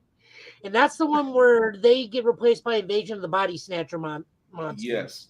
I'm going to say, Chris, if so- you ever get a chance on Amazon Prime Video, watch the Black first Sun. 3 episodes of Kamen Rider Black Sun. The first 3. This is the 30th anniversary project of Kamen Rider Black, which came out in 1987. I don't know how it's the 30th anniversary, but I mean, maybe this is the 25th anniversary. I don't know. Math Can't ain't do math. math. I'm Asian. I'm gonna wave at that one as it passes me by. I'm not touching. I don't know how many times I've had people poke me. It's like you're Japanese. Do math. Ooh, I'm waving at I that just one don't as it want passes me by. Go ahead, leave it Joe. alone. So, anyways, no. So this is a retelling of the original Kamen Rider Black. This is just a darker, more grittier reboot, which is kind of, well, I guess a more modernization would be a better term. Yeah. Because original Kamen Rider got pretty dark pretty easily. If you look at Kuga's body count far surpasses this one. But episode 5 gave it a run for its money. No, it didn't. Compared to the recent series, I mean, I could argue Compared that. to the more recent ones, yes, but if we're talking about Kamen Rider Kuga through now that one I can argue. No, those series always had a body count. Yeah, those I can't argue with. No, but this is a modern retelling. They are still in their mid forms, most of the series. The giant grasshopper men. It's violent. It's wonderful storytelling, which some of it is very poignant for our time. Also, considering a lot of different movements involving racism and everything going on. So it's kind of poignant for what's going on right now in today's world. Oh yeah. Just with giant karate bugmen on motorcycles. Although that just makes me want to ride motorcycles all the more. But no, Chris, definitely do check out Black Sun because It's my only God, 10 episodes. They're like 40 minutes apiece. But it is worth it. I'm gonna be honest, because it's been a while since I watched anything Kamen Rider wise, but to watch that, I was like, and Joe told me about it earlier today. I was like, oh crap, I haven't watched any episodes, and I said, well, let me try to watch TV and work at the same time. I failed working miserably because after the first 10 minutes, I was like, oh, I look over, and next thing I know, I just said at the keyboard. My head was still turned in the general direction of the TV. I was like, that's just. I mean, the guy as a bird did something that only birds can do with just no shame. I leave it at that. You just look over, it's like, huh, that grasshopper man is holding that Spider-Man's intestines on the outside. Yeah. I mean, that was a fatality. That was straight fatality is what that was. But definitely check it out when you get a chance. We did also want to mention, And forgive me if I mispronounce your name. If you ever do watch this, I always want to say it. Oh, this one I got. So this is Gundam creator Yoshiyuki Tomino. He was honored at the 71st Kanagawa Culture Award for basically, hey, I created Gundam. Pretty much. I'm one of the reasons Japan's economy is still afloat. Yes, he is known undoubtedly as the godfather of Gundam. That's what he's known for. It's like without him, we would have never had the original Gundam, Char's Without him, we wouldn't. Joe, Japan I've would not missed have you. the press. Huh? I said, Joe, I've missed you. Yay! I mean, without him, Japan's plastic model toy sector would have just been nothing. Oh, you ain't lying about that. It's me Gundam. He is the Gundam reason. models I have. He really is. He is the reason. Like, yeah, I got people who just that's all they get is those Gundam models and spend. See, I knew Will was one of them. I blame Joe. I blame Joe for one. I know. I blame Joe one time because that is a Zoid, sir. Yeah, that is not a Gundam. No, that is a Zoid. No, you didn't let me finish because I said you peer pressured me into. You sat there and said I wouldn't. You sat there and said that I would get one. Okay, quick story. We were at a convention. Joe was cosplaying. I was there taking my niece and nephews.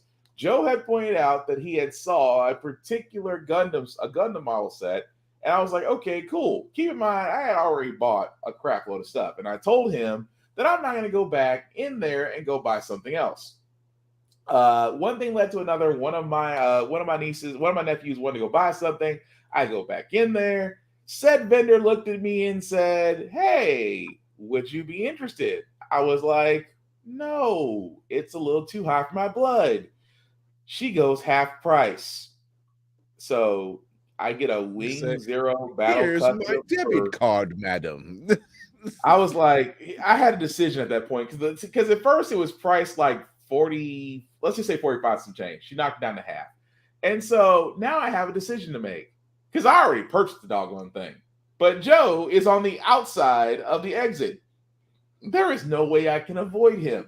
And I think from a petty side of him, I think he was waiting for me. Like he's gonna come out with it. And he's not gonna deny it.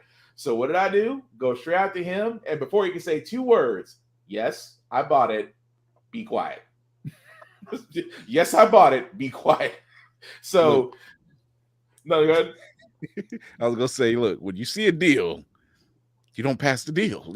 No, I mean, but you're right though. I am one of those guys that does collect Gundam models. I love putting them together. Gundams and Zoids, but Gundams have always been a near and dear thing to my heart just because my parents threw out my original ones. I never forgave my parents for that. But look, just to be fair, had a therapy moment on that one. I never forgave my mom for $30. I convinced Shadow to drop 180 at Bach. You are a terrible influence. You are terrible. But all I did was go to BotCon and notice one table selling nothing but Power Ranger weapons. And woke that man out of the dead sleep. I paid $150 for Fantastic 452. No. Proudly. Graded? No. Proudly. Wait, First appearance of Black Panther. Yeah. I would pay that too. I'm not gonna lie.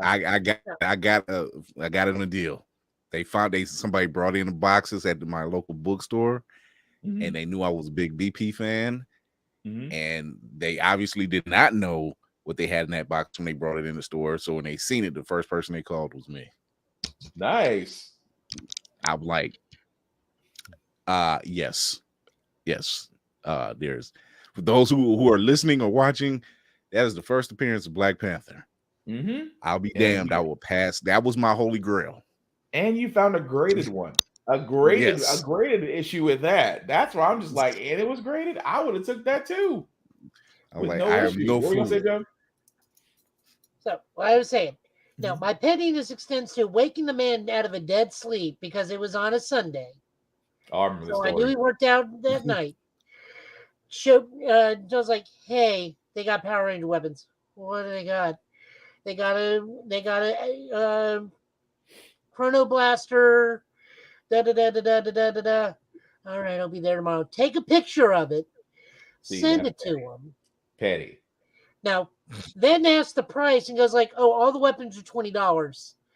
I hear him from the BotCon on the wind, going, "God damn it!"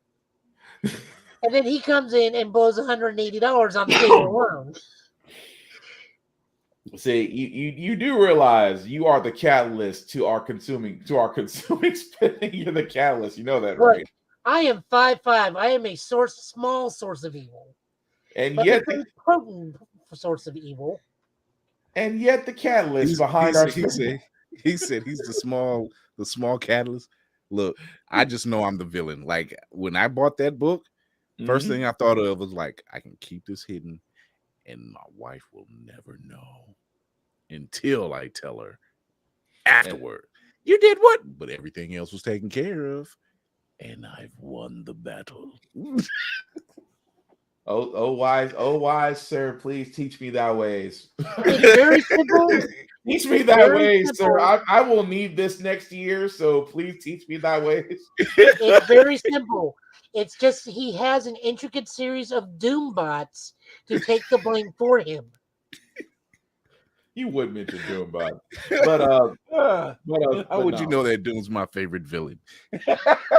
Oh God, we do have one last trailer. Always Doom. God kicking finger laser all day long. We do have one last trailer, guys, for Trigun Stampede because yes, that is coming out, and again, one of my second anime. I still don't know. Is this supposed to be a sequel, a retelling?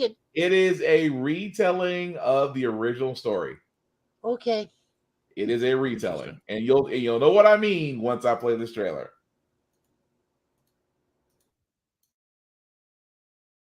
Millions Knives という名前は聞いたことあるかい？第三都市、ジュライ。そこに奴はいる。できれば争いたくはないんだけど、あの人たちは僕に優しくしてくれた。だから助けたい。記者になるのが夢だったんです。どんな理不尽にも絶対負けませんからね。絶対スクープものにします。食うか食われるか、この星は過酷だ。俺たちはただの記者だ。偶然出会った人がこんないい人だなんて、僕って最高についてるな。変な人。ヒューマノイド台風か。必ず最悪に見舞われるって話だ。僕しちゃう。ただの葬儀屋や。どんなにしんどい十字架背負っててもな、わろでええんやで。ほな、ぼちぼち行こうか。あの人、超絶弱そうですわよ。誰か！真っ先に死ぬタイプだぜ。バッシュさん、受け取ってください。一体誰にビビってる？ワイはワイの仕事をするだけや。相手が誰やってもな。バッシュ、お前はどっちの味方だ？ミリオンズナイブス。Okay, so that was actually Trigun Stampede, and like I said, the only things that have changed out of that entire thing, they don't have the two original insurance agents, so it's actually being replaced by a reporter and her bodyguard. No, Meryl was one of the ones because it's Millie and Meryl. Well, they made Meryl is now a reporter. She's not an insurance agent. Also, Roberto De Niro, I like that part. Is this one of those we'll change the homework just enough so just enough not to involve the lawyers. So we just enough not to get lawyers involved. But Roberto De Niro is like, somebody's a De Niro fan. I'm not mad. I'm a De Niro fan too. But that looks like it's going to be good. Trigun is still one of my favorites. Still, I mean, it's just like Full Metal Alchemist. Although I did love Brotherhood a little bit more than I love the original, just because. You should. I mean, the Brotherhood was really the author's was the ending that the author wanted versus TV Tokyo. Well, Brotherhood was just an adaptation straight of the manga. Well, true, but I still loved it though, and the fact that as much as you hate Greed had some points, but that's a whole nother conversation. But what did you guys think? What did you guys think of Trigun Stampede? Does it make you want to look forward to this, or is it just like more of a we'll wait and just render judgment later kind of thing? I'm one of the ones where I'll check it out. I'll check it out. You know, Okay. I'm always up for good anime anyway, and I did like Vash the Stampede, and I like to see what they did with it. You know, even though it looks like like you said, a retelling. Yeah, I want to see what those differences are. You know, I mean, the animation isn't horrible or anything. It's just it's a cleaner version, I guess you could say. I don't know. Yeah, Joe. I mean, I'll watch it. It wasn't my thing when it first appeared, but I'll give it a shot. If anything, if this succeeds, I really want them to do a reimagining or update of Outlaw Star. Outlaw Star is due for one. Outlaw Star is definitely due for one. And I'm going to say it now, which will cause violence. Outlaw Star was in every way, shape, and form better than Cowboy Bebop. This is true. Cowboy Bebop just had the better music. And this is also a true fact. If you married them together, you would have the perfect combination.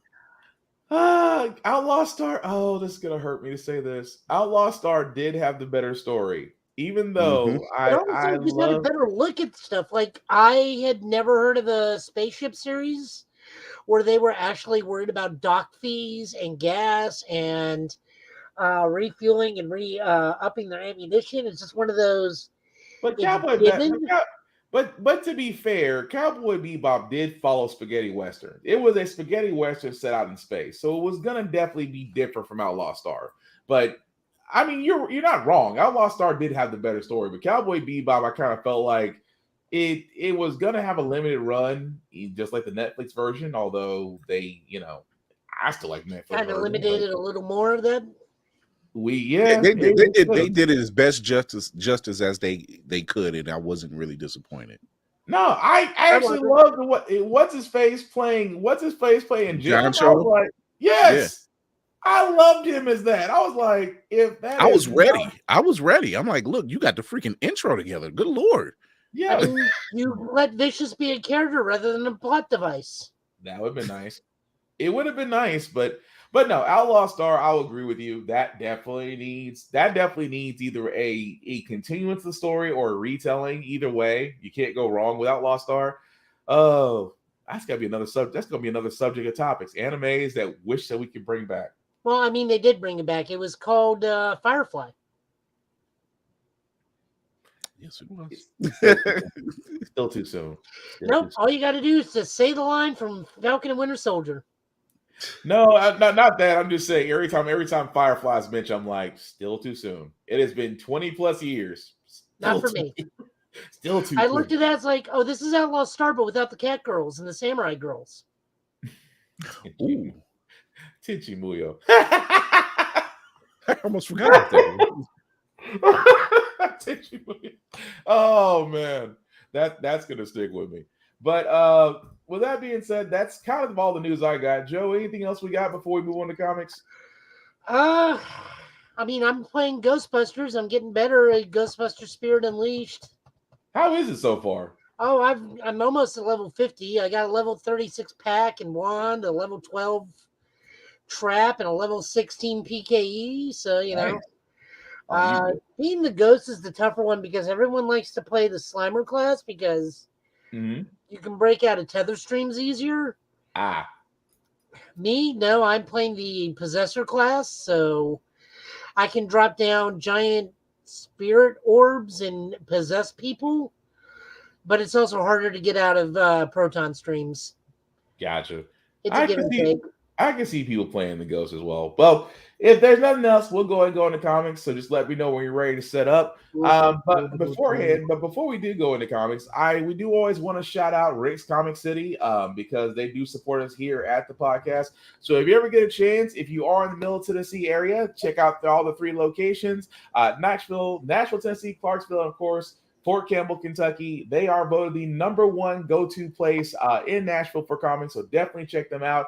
If you are not in the Middle Tennessee area, you can still look them up online, as you can see right there, where they sell everything, including graded comics. I should know because I picked up some wonderful comics, not only from this site, but also being there in person because, well, again, I'm still so happy about one Black Panther, but I'm not going to say how much I paid for it because somebody's listening and I'm not ready to have that conversation with them yet. But that being said, you can definitely find them out there. If you are not in the Nashville area, guys, please support your local comic book stores, wherever they may be, and also your local libraries. Local libraries do carry the most up-to-date comics, manga, and anime and animation. And yes, even in 2022, you can still get a library card, and you can read and watch to your heart's content. So support your local comic book stores, support your local libraries, because trust me, you're going to miss them when they're gone. But, Joe, you ready for us, dude? Yep. All right. All yours, man. All right, so we got Flash 787. It is written by Jeremy Adams with pencils by Fernando Bercerin. Inker is Matt Ryan. Colorist is Jeremy Cox. And letterer is Rob Lee. This is a filler issue because it's taking place after Dark Crisis. Which the larger community is ignoring because Axe is the better Crisis event. But this is just a fun episode because Wally gets accidentally stuck in intergalactic professional wrestling. That was still funny. He mistakes it for an alien invasion, and it turns out, no, there is no invasion. This is literally Earth has just become an episode of intergalactic pro wrestling. He fights someone who looks way too suspiciously like it can, that go either way. It could be Winter Macho Soldier in the Seinfeld poofy shirt. Oh, initially who was fighting? Okay, never mind. And then a combination of Macho Man and Rick Rude, but purple come down and they fight. I read that whole thing in his voice, just the whole time. Which one, Rick Rude or Macho Man? I read it in Macho Man's voice. I can only hear Macho Man's voice. You know something, Barry? We all go through problems in life. You just gotta find a way to cream rises to the top. I mean, like, Wally's like, I'm gonna fight all of you until you leave, and he's like, no. We are like, this is like a legit thing. It's sponsored. No one's in immediate danger. We've moved all the civilians out of the way. All damage is going to be repaired by our repair bots once we're done. Yeah. It's like a fully legit thing. And Flash like, oh, this is cool. No, I'm totally down. Because Wally would be cool with this. And you can see people across the DC universe watch Wally participate in professional wrestling as you see in the background him suplexing and Stone Cold stunning people. You can get a quick thing from Nightwing where Babs and Dick are just sitting there eating popcorn. It's like, should we help him? No, he's fine. Nah.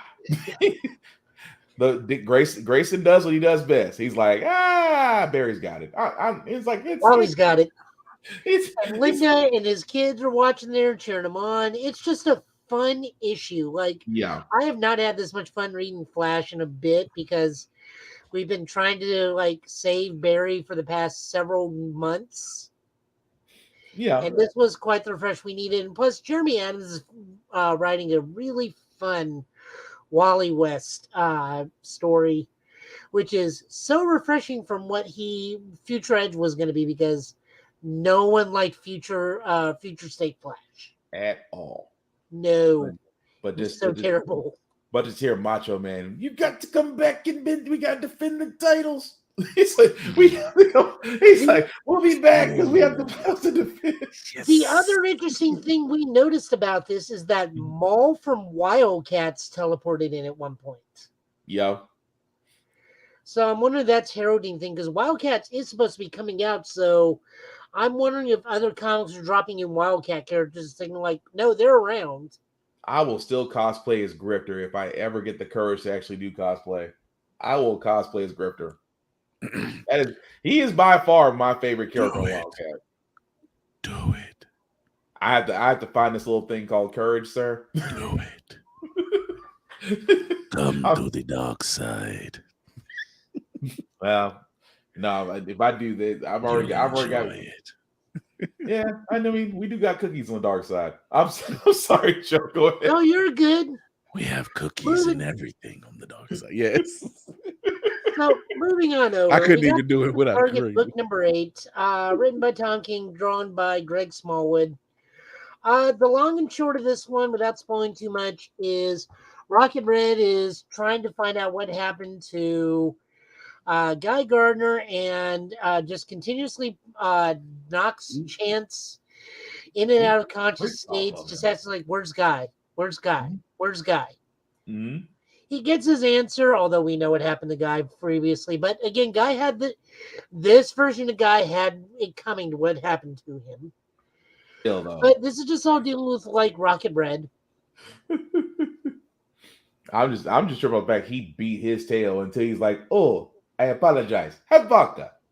it's like we have vodka. Fixes everything. He said, "Don't you all drink vodka? No, we drink water. Vodka only good for funerals, birthdays, and ceremonies." And fucking, he's like, after literally beating him for 2 days straight, "I apologize. Here, special bottle." I was like, and I know it's a terrible Russian accent, but that's the way in my mind how he sounded. But no, it's just it was a good. No, it was good enough to where I'm pretty sure you're going to be drafted into the army. Nah, I'm good. I've seen the Spetsnaz. I'm good. I've seen what those guys train. Again, Human Target seems to be a wonderful comic. I'm looking forward to see how this ends. I just don't know how it's going to end. Well, I think. Well, no. Let me keep that theory to myself till later. It's more than likely Captain Atom because it's always Captain Atom. Yeah, because they're not going to kill off Chance. Let's just be honest. Nah. Chance is not going to get killed off. This is the highlight. The new Star Trek. This should have been written by Colin Kelly and Jackson Lanzig, art by Ramon Rosanes, and colors by Lee Lowridge with lettering by Clayton Cowles. So this is the canonical sequel to Deep Space Nine. It should have been a TV series. This happens 3 years after the end of Deep Space Nine, where the Prophets bring Cisco back. Mm-hmm. We learned that in the intervening time, Cisco had a daughter and is commanding a new ship called the Theseus, which has kind of an all-star cast. Yeah. Of who's who, including the 2 new characters, Talur, and I forget what the Andromedan's name is, but he gets Data as his first officer, Beverly as his medical officer, Tom Paris as his helmsman. Scotty, apparently they cured for whatever was keeping him in the transporter buffer, is the ship designer of the Theseus and the engine core in the engine room. Just know, guy. Just know when I say she's going to blow, I mean it. Yeah, she pretty much says like, I know the ship in and out. When I say we need to dump the warp core, we dump the warp core. So Cisco is also dealing with the intermittent voices of the prophets in his head. And it's just, I love this book so much because Cisco is my captain. I mean, well, he did stare down the Dominion with no shields and no weapons. So, I mean, he did stare down the Dominion with no shields, no weapons, and said, "Step up if you want to." I mean, even in the thing Jake says, he was Starfleet considers him the Machiavelli of the Dominion Wars. Yeah, Machiavellian war hero of the Dominion Wars, which I think it's kind of funny considering the fact that technically Garrus will never get his just due. He never will. That man single-handedly saved you. That man single-handedly saved DS9, and he will never get his just desserts. I mean, I just really like this book. Like, if you guys ever see me out in public not in costume, I wear a DS Niners baseball cap that is so freaking sun bleached from how often I wear it. That was a pure Navy baseball cap at one point. Actually, it was a pure Navy baseball cap a year ago. Yeah. And that thing is so sun bleached now. See. It's slowly becoming khaki. But still doable. But still, I like the fact that they are continuing the Prophet story, and the fact that Cisco is now fighting a new threat to the Prophets. Because at first it was kind of a rehash, I want to say, of season 5, where the Prophets were being attacked by the what was that race that was called? They basically wanted to kick them out of the temple, and I forgot the name of the race. And that's what made me think about that. The Prophets were all like, okay, well, we're going to send their emissary there.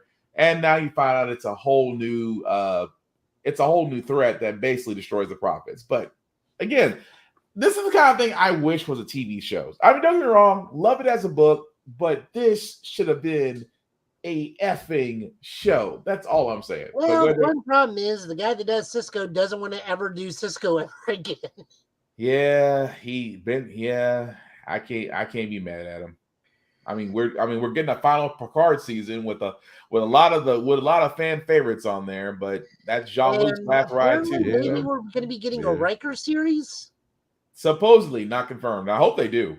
I really hope we do get a William Riker series. So the other thing I will say about this book is I really want these uniforms. Like I gotta ask her if she'll make me this uniform. Nice. So that's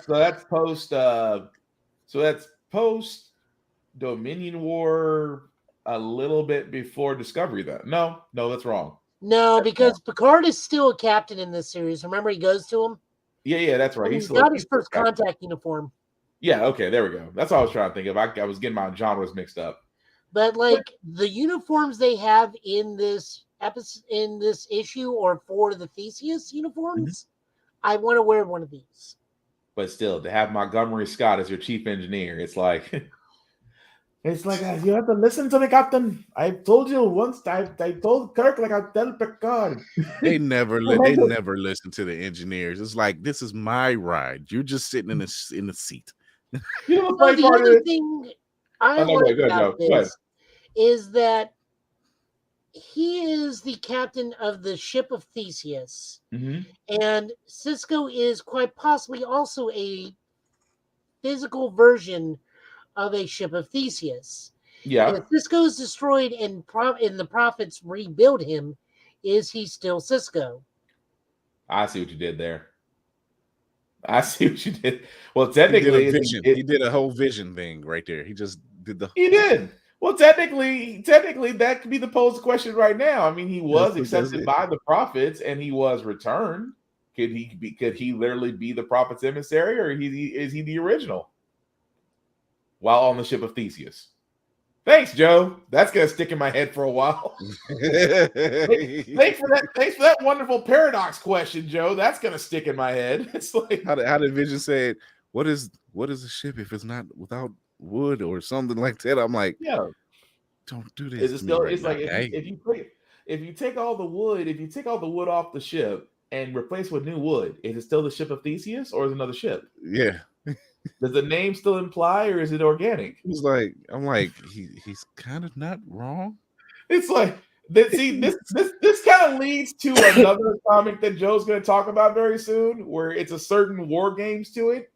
But I'm gonna wait till he gets there because that's what I'm kind of mad about one of the pulls he did. I was reading it, I was going, they war gamed him. But I'm sorry. Go ahead, Joe.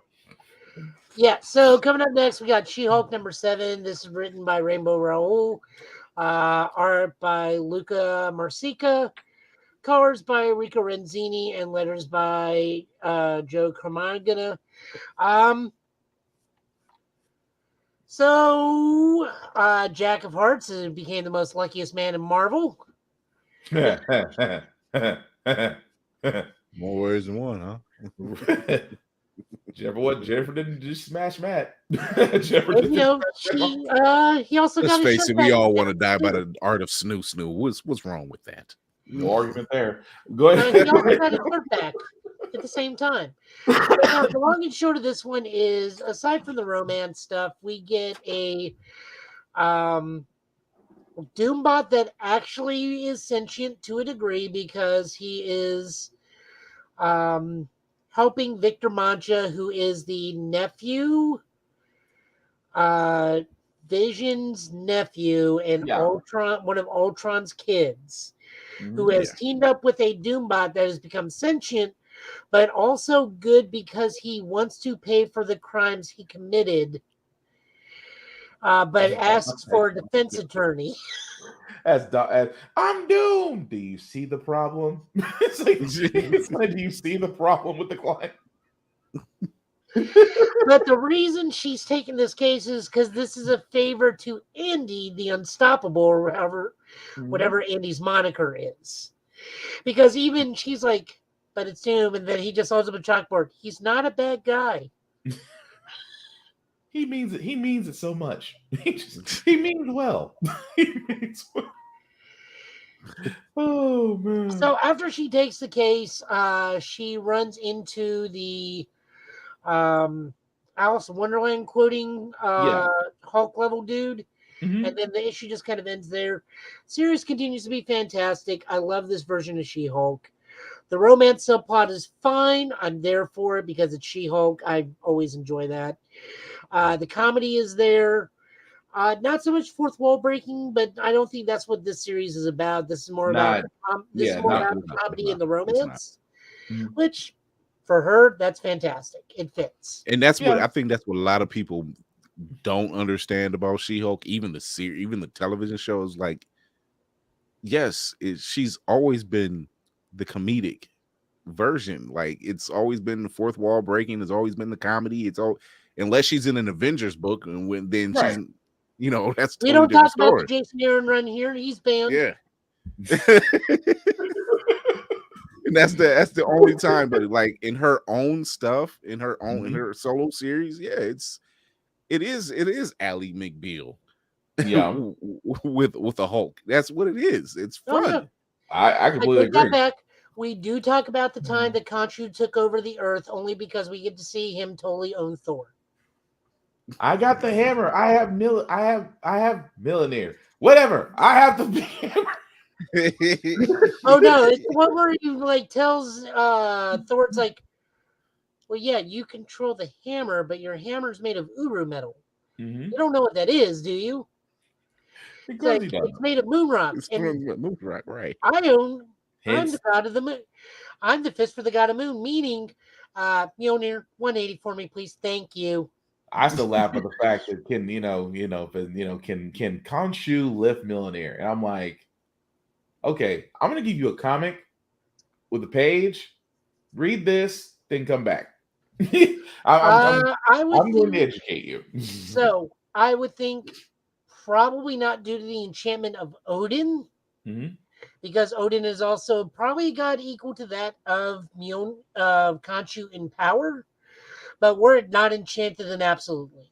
Yeah, I just thought it was funny. People always argue that, but no, I just love that scene where Khonshu's like, he's trying to pronounce millionaire and it doesn't go well. He says, "Screw it, I'm holding the big hammer. I just got the big hammer."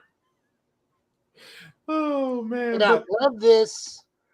And then rounding it out, we do got one special one, but I was only making it weird because I want that comic to succeed. But finale of Axe Judgment Day, issue 6. This is written by Kieran Gillian with art by Valerio Schiti and Ivan Forelli. Colors by Marty Garcia and lettering by Clayton Cowles. So this is the finale of Axe. If you are a reader of Kieran Gillian and expecting this to end in a punch, I'm sorry. Kieran Gillian likes to use their words in their book, not their fists. Not to say there aren't cool moments. My favorite moment in this is where Jean Grey pulls a Psylocke. Yep. And also demonstrates she's been living a very happy, open relationship with Wolverine and Scott by people wondering, it's like, she's acting a whole lot of Scott, but she also uses the totality of her psychic powers as a physical weapon, and it's Wolverine claws. Yeah. So she's pulling a Psylocke. Lots of stuff happens. Like, this is actually considered quite a bit of a crisis. I would actually say this is the first time Marvel's had a crisis since the most current iteration of Secret Wars, Secret because Wars, lots of things changed in this book. Yeah, there's some realizations that happen in this one that The Eternals are no that you longer don't see coming, really.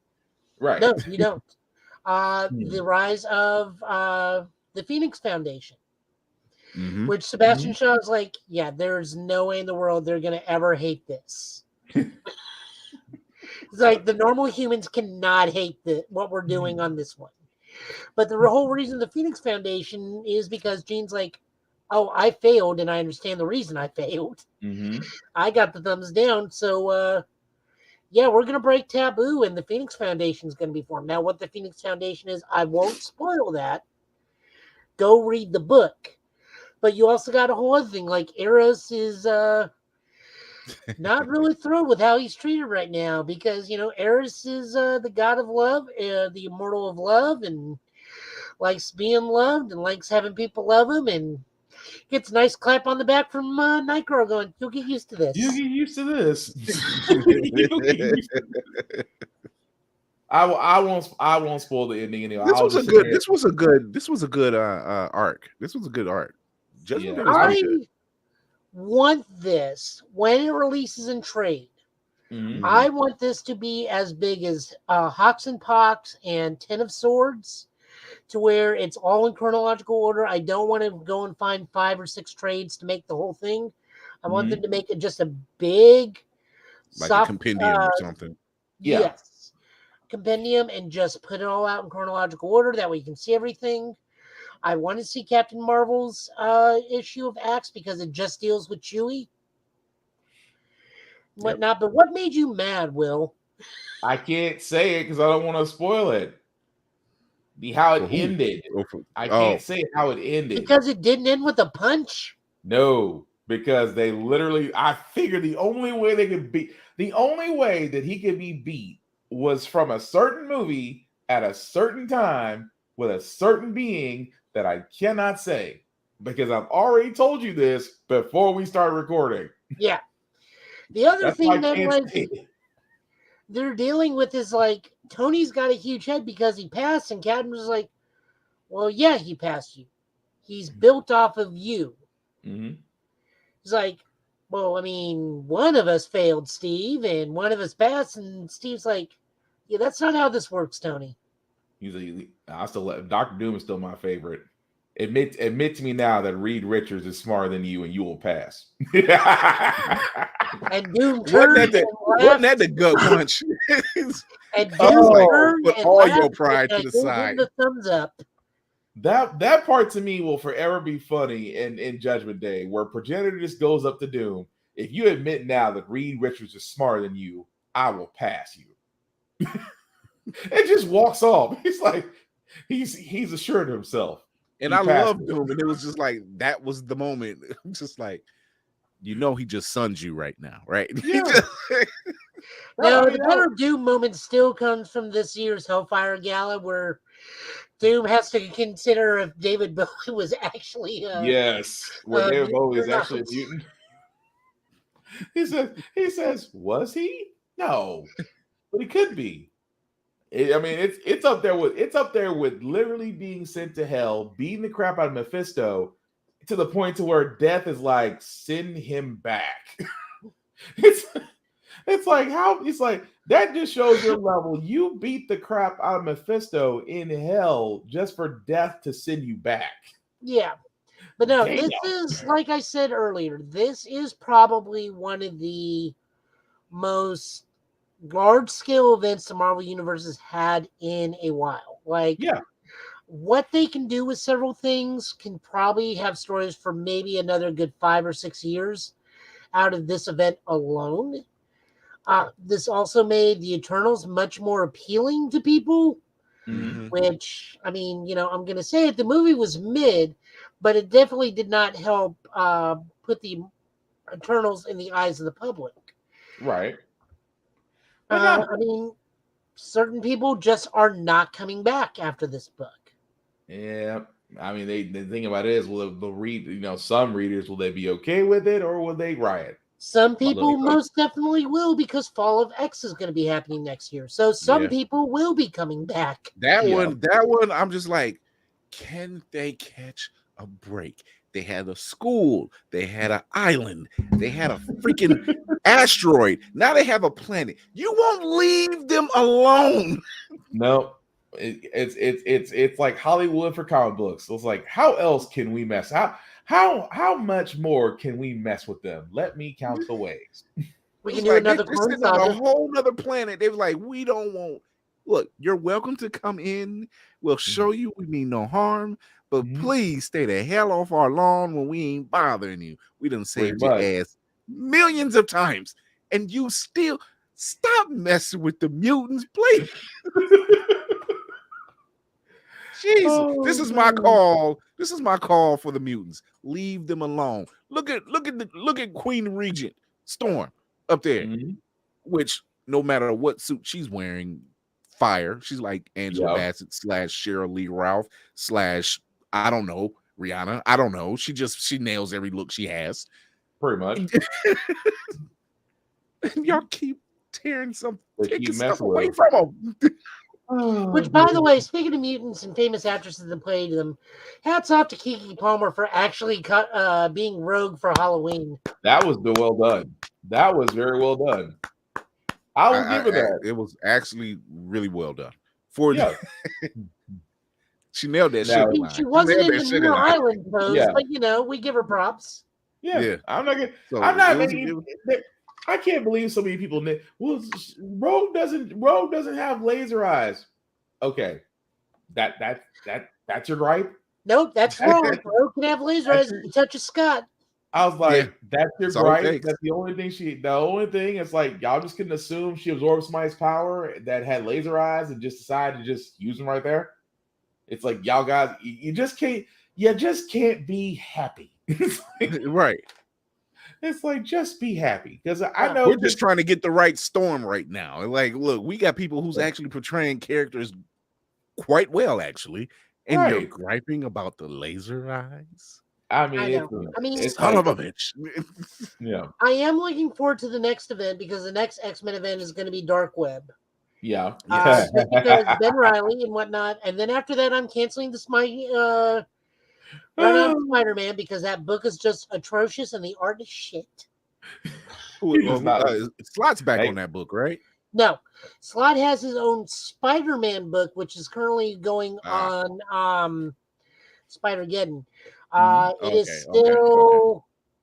And Ben Reilly just can't catch a break either. Jesus and Christ. John Romita Jr. Chasm. That guy can't catch a break for nothing. Look, I still say they had to go with Chasm, because unfortunately they wasted Ghost Spider on Spider-Gwen. Yeah.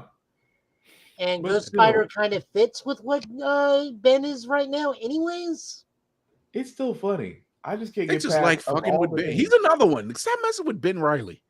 Like when he had the hoodie, when he was a Scarlet Spider, that was probably, to me personally, that was probably his best look. His best look. And y'all just keep fucking with his and then the Peter Corporation, and then it's just like, oh yeah, we're just basically gonna just transfer your memories into him, and have fun with that little mental trip. Yeah, man, like, that man can't catch a break. He's still my favorite Spider-Man, but he and Madeline Pryor are going to be teaming up to mess with Spider-Man and the X-Men, and Venom's going to be involved, and Captain and Ms. Marvel's going to be involved. I'm looking forward to that event. I think it'll be fun. After that, I am definitely canceling my hold on Amazing Spider-Man, because that book is atrocious. The art I can't look at directly. I have to look at it from like a skewed angle because of how bad it is. Damn. I am just in that camp of John Romita Jr. cannot draw people that don't look like Legos. No, fair point. I can't argue that. Well, thank you, Joe, for the call. We got one more. Oh, you got one more? My bad. Go ahead. Yeah, one more, and this is just kind of a quick thing, because this is Tiger Division #1. This is a theme book. These are all Korean superheroes in the Marvel Universe. Okay. Written by almost an entirely Asian staff and whatnot. So we have all of our things. We have Luna Snow, who's a K-pop idol. Taiguchi, which he's pretty much a Superman. Okay. Who looks like he's in his 20s, but he was a baby in the 1950s. Lady Bright, who is a playing card fortune teller. White Fox, who is their director, who's also a shapeshifter. Gunner 2, who's just classified as sassy robot. Okay.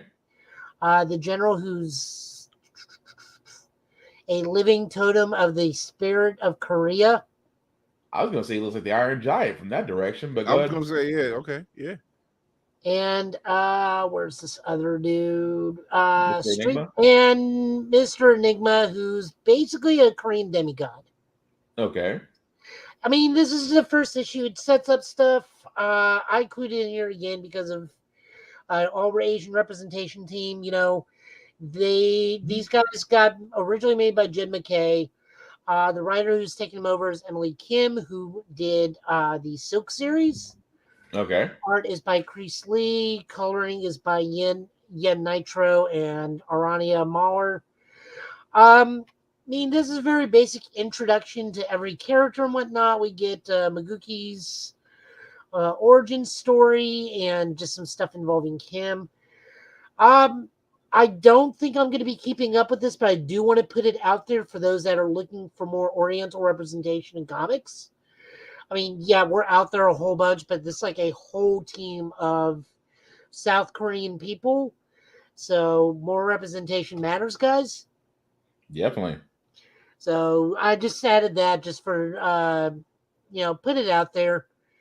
I'm sure we'll see them in something. Hopefully this lasts a good bit. At least probably 12 issues is what I would like. Just so they can get at least 2 trades out of it. Like the Iron Giant. That's just gonna stick with me. He looks like the Iron Giant. That's just gonna stick with me. But anyway, thank you, Joe, for that. As we wrap it up, guys, again, thank you all for who watched, who liked, who commented. Again, I apologize. The comments were coming a little bit in. Thank you, Chris, for jumping on, dude. Which again, because you are an impromptu guest, sir, you will tell people what you're doing because I know about Blurred's Eye View as far as the website, sir, but I think you can tell it better than me. All right, so this is your man up north, Chris Fury, the man on the wall from Blurred's Eye View. We are currently on break. We'll be back November 15th, but you can check out past episodes on the YouTube channel, Blurred's Eye View Podcast. You can also listen to us wherever you listen to your podcast. You can also check us out on Opulence Radio, iHeartRadio, and much more. Go to blurred'seyeview.org. That's the website. So we'll be Will, who also works with me on this website. We are giving you news updates on wrestling, news for comics, movies, television, and so much more. Check us out. Be a fan. Subscribe to the channel. Hit that notification bell. Also, Fury's Reacts and Reviews, strictly for the YouTube channel. Tuesdays, 8:30 p.m. Thursdays, 9 p.m. But that's when we come back. So until then, you can always catch all the past episodes, like I said before. So thank you for having me on. You are always more than welcome to jump on with us and me and Joe. So definitely, the door is always open for you to jump on. And always say when people put the signal out, I just boom. Yeah, because Joe mafia'd you, so that's why I was like, Joe has the mafia suit, so I'm gonna start having him whenever I go for car dealerships to go with me. Just put on the suit and don't say nothing. Just put on the suit. Don't say nothing. Look menacing. That's all. You need that little guy in The Simpsons, like, but Marge, I want to see what the little guy does. You're basically him. You are the little guy that does something awesome when nobody's paying attention. That is perfect. But Joe, what do you got going on this week, man? As far as streaming and everything else going on? Trying to survive. Damn.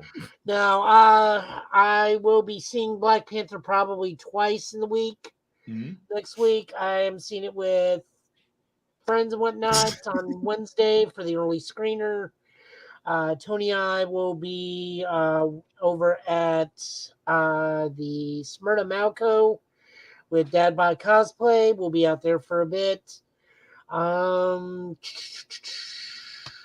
else do I got doing? making Ghostbuster equipment for myself because I don't have a PKE, and I'm just gonna like homebrew PKE of my own design. I was gonna say a multimeter. Well, that's a whole other story. I was gonna say a multimeter with a metal detector, but that's one of the designs I saw. You know, I looked at that, and those are like $200 to $300 now for some reason. No, just get an $8 one from Harbor Freight, and then attach two metal rods to it. Save like $10. Oh, I went the even cheaper route. You're gonna go cheaper than Harbor Freight? Yeah, I went to Amazon and for $4.95 and got a camera handle, and I'm gonna jury rig something. I was gonna say, I'm about to say you're kind of hard to beat on the Harbor Freight side of the game. Yeah. I'm about to say As far as $100 on gaming- Harbor Freight, you walk out with at least 3 cartloads. Well, as far as gaming goes, every so often, the Tennessee Ghostbusters and I are hopping on and playing Ghostbusters together. I'm a terrible, terrible ghost, but I'm an adequate Ghostbuster. As you should be. Well, I mean, playing the Slimer class is easy mode because that thing can get out of tether streams like with no difficulty at all. Well, it's kind of like playing. I don't play that class. I play the Possessor class, which lets you basically spirit bomb them or.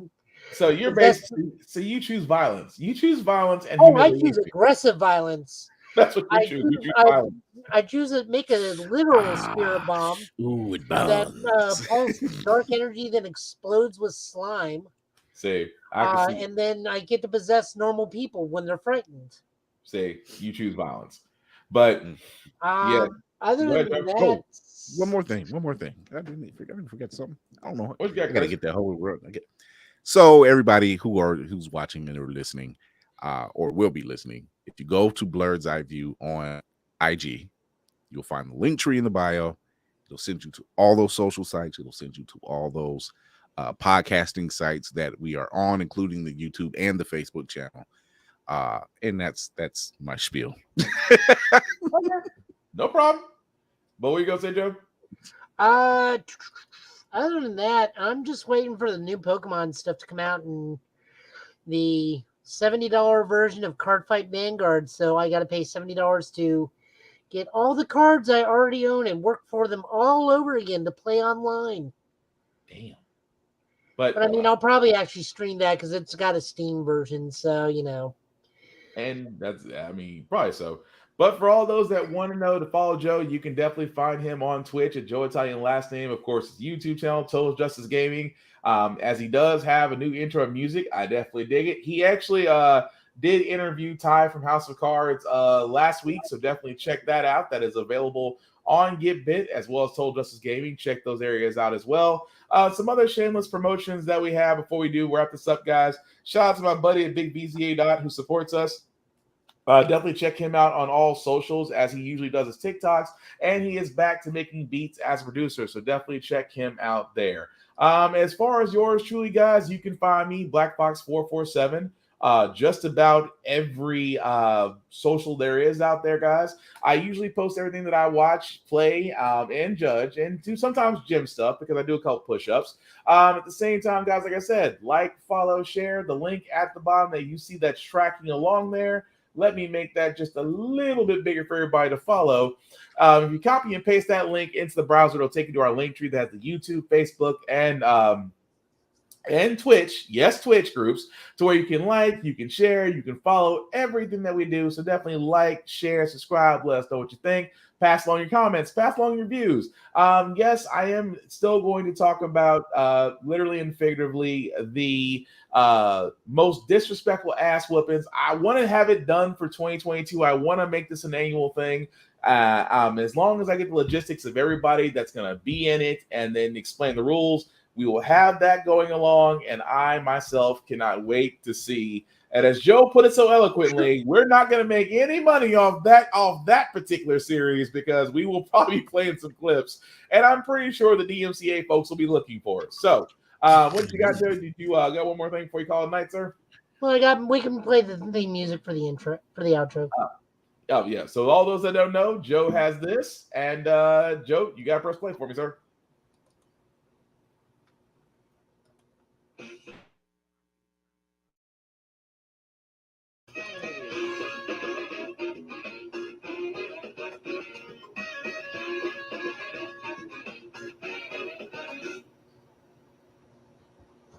Cool. I do like the fact that you are definitely a Final Fight fan, but that's cool. But that being said, like I said before, guys, we do thank you all for watching. We will be back here next Friday. All of us on this chat will more than likely have seen Black Panther. Chris, if you are free this same time Friday night at 8:30, usually is when we run. I'll check with you in case you want to hop on. We do have a rule. You talking about if it's for Let's see. Yeah, let's see, because Black Panther it's getting quite a few viewings from that gets all my money. Oh, I'm the bitch this time. And usually, like I said, guys, when the first week of a movie comes out, we only give impressions. We give impressions. We do not give spoilers. We do not give details. Only impressions. The rule here at Get Bit is when something is out brand new, it has to be a week before we give spoilers because, hey, you've had 7 days. What's your excuse? But with that being said, guys, we will be back here next Friday. Same Get Bit time, same Get Bit channel. Of course, Joe, any last words, sir, before we call it a night? No, I'm good. Straight into the point. Chris, anything from you, sir? November 15th, we'll be returning. And chances are we will be spoiling Black Panther, which means you still have a week's time. Don't play with me. I can't wait for Kira's. I can't wait for Apothecary Kira's response. I'll be I will be sitting there in the comments. You know what? That'll probably be the one day I'll ask you, can I jump on there just to mess with her? I'll hop on there just specifically to mess with Kira about that. But anyway. Kira, so for those who don't know, Apothecary, that's not what we call her. That's not what we call her. It was a wine she had. And when Kira has that blood red wine, shit's going down. Shout out to Roomful of Blurs, Kira. I do love you, but I am going to mess with you just because you came from Black Adam. Now I'm gonna have to come for you on Black Panther. So is this a shadow crystal thing that I should be aware of? Yes. Oh well, then I'm automatically on her side, and you're on your own. I'm always am. That's why I roll with the Starks. But anyway, that's gonna do it for this podcast, guys. Thank you all for watching. Again, take care of yourselves and each other, and we will all get through this. Have a wonderful weekend. Please feel free to set your clocks back because I cannot wait to get out of daylight savings time. Again, guys, he's been Chris. That's been Joe. I've been Will. This has been Give It Podcast. Thank you all for watching, guys.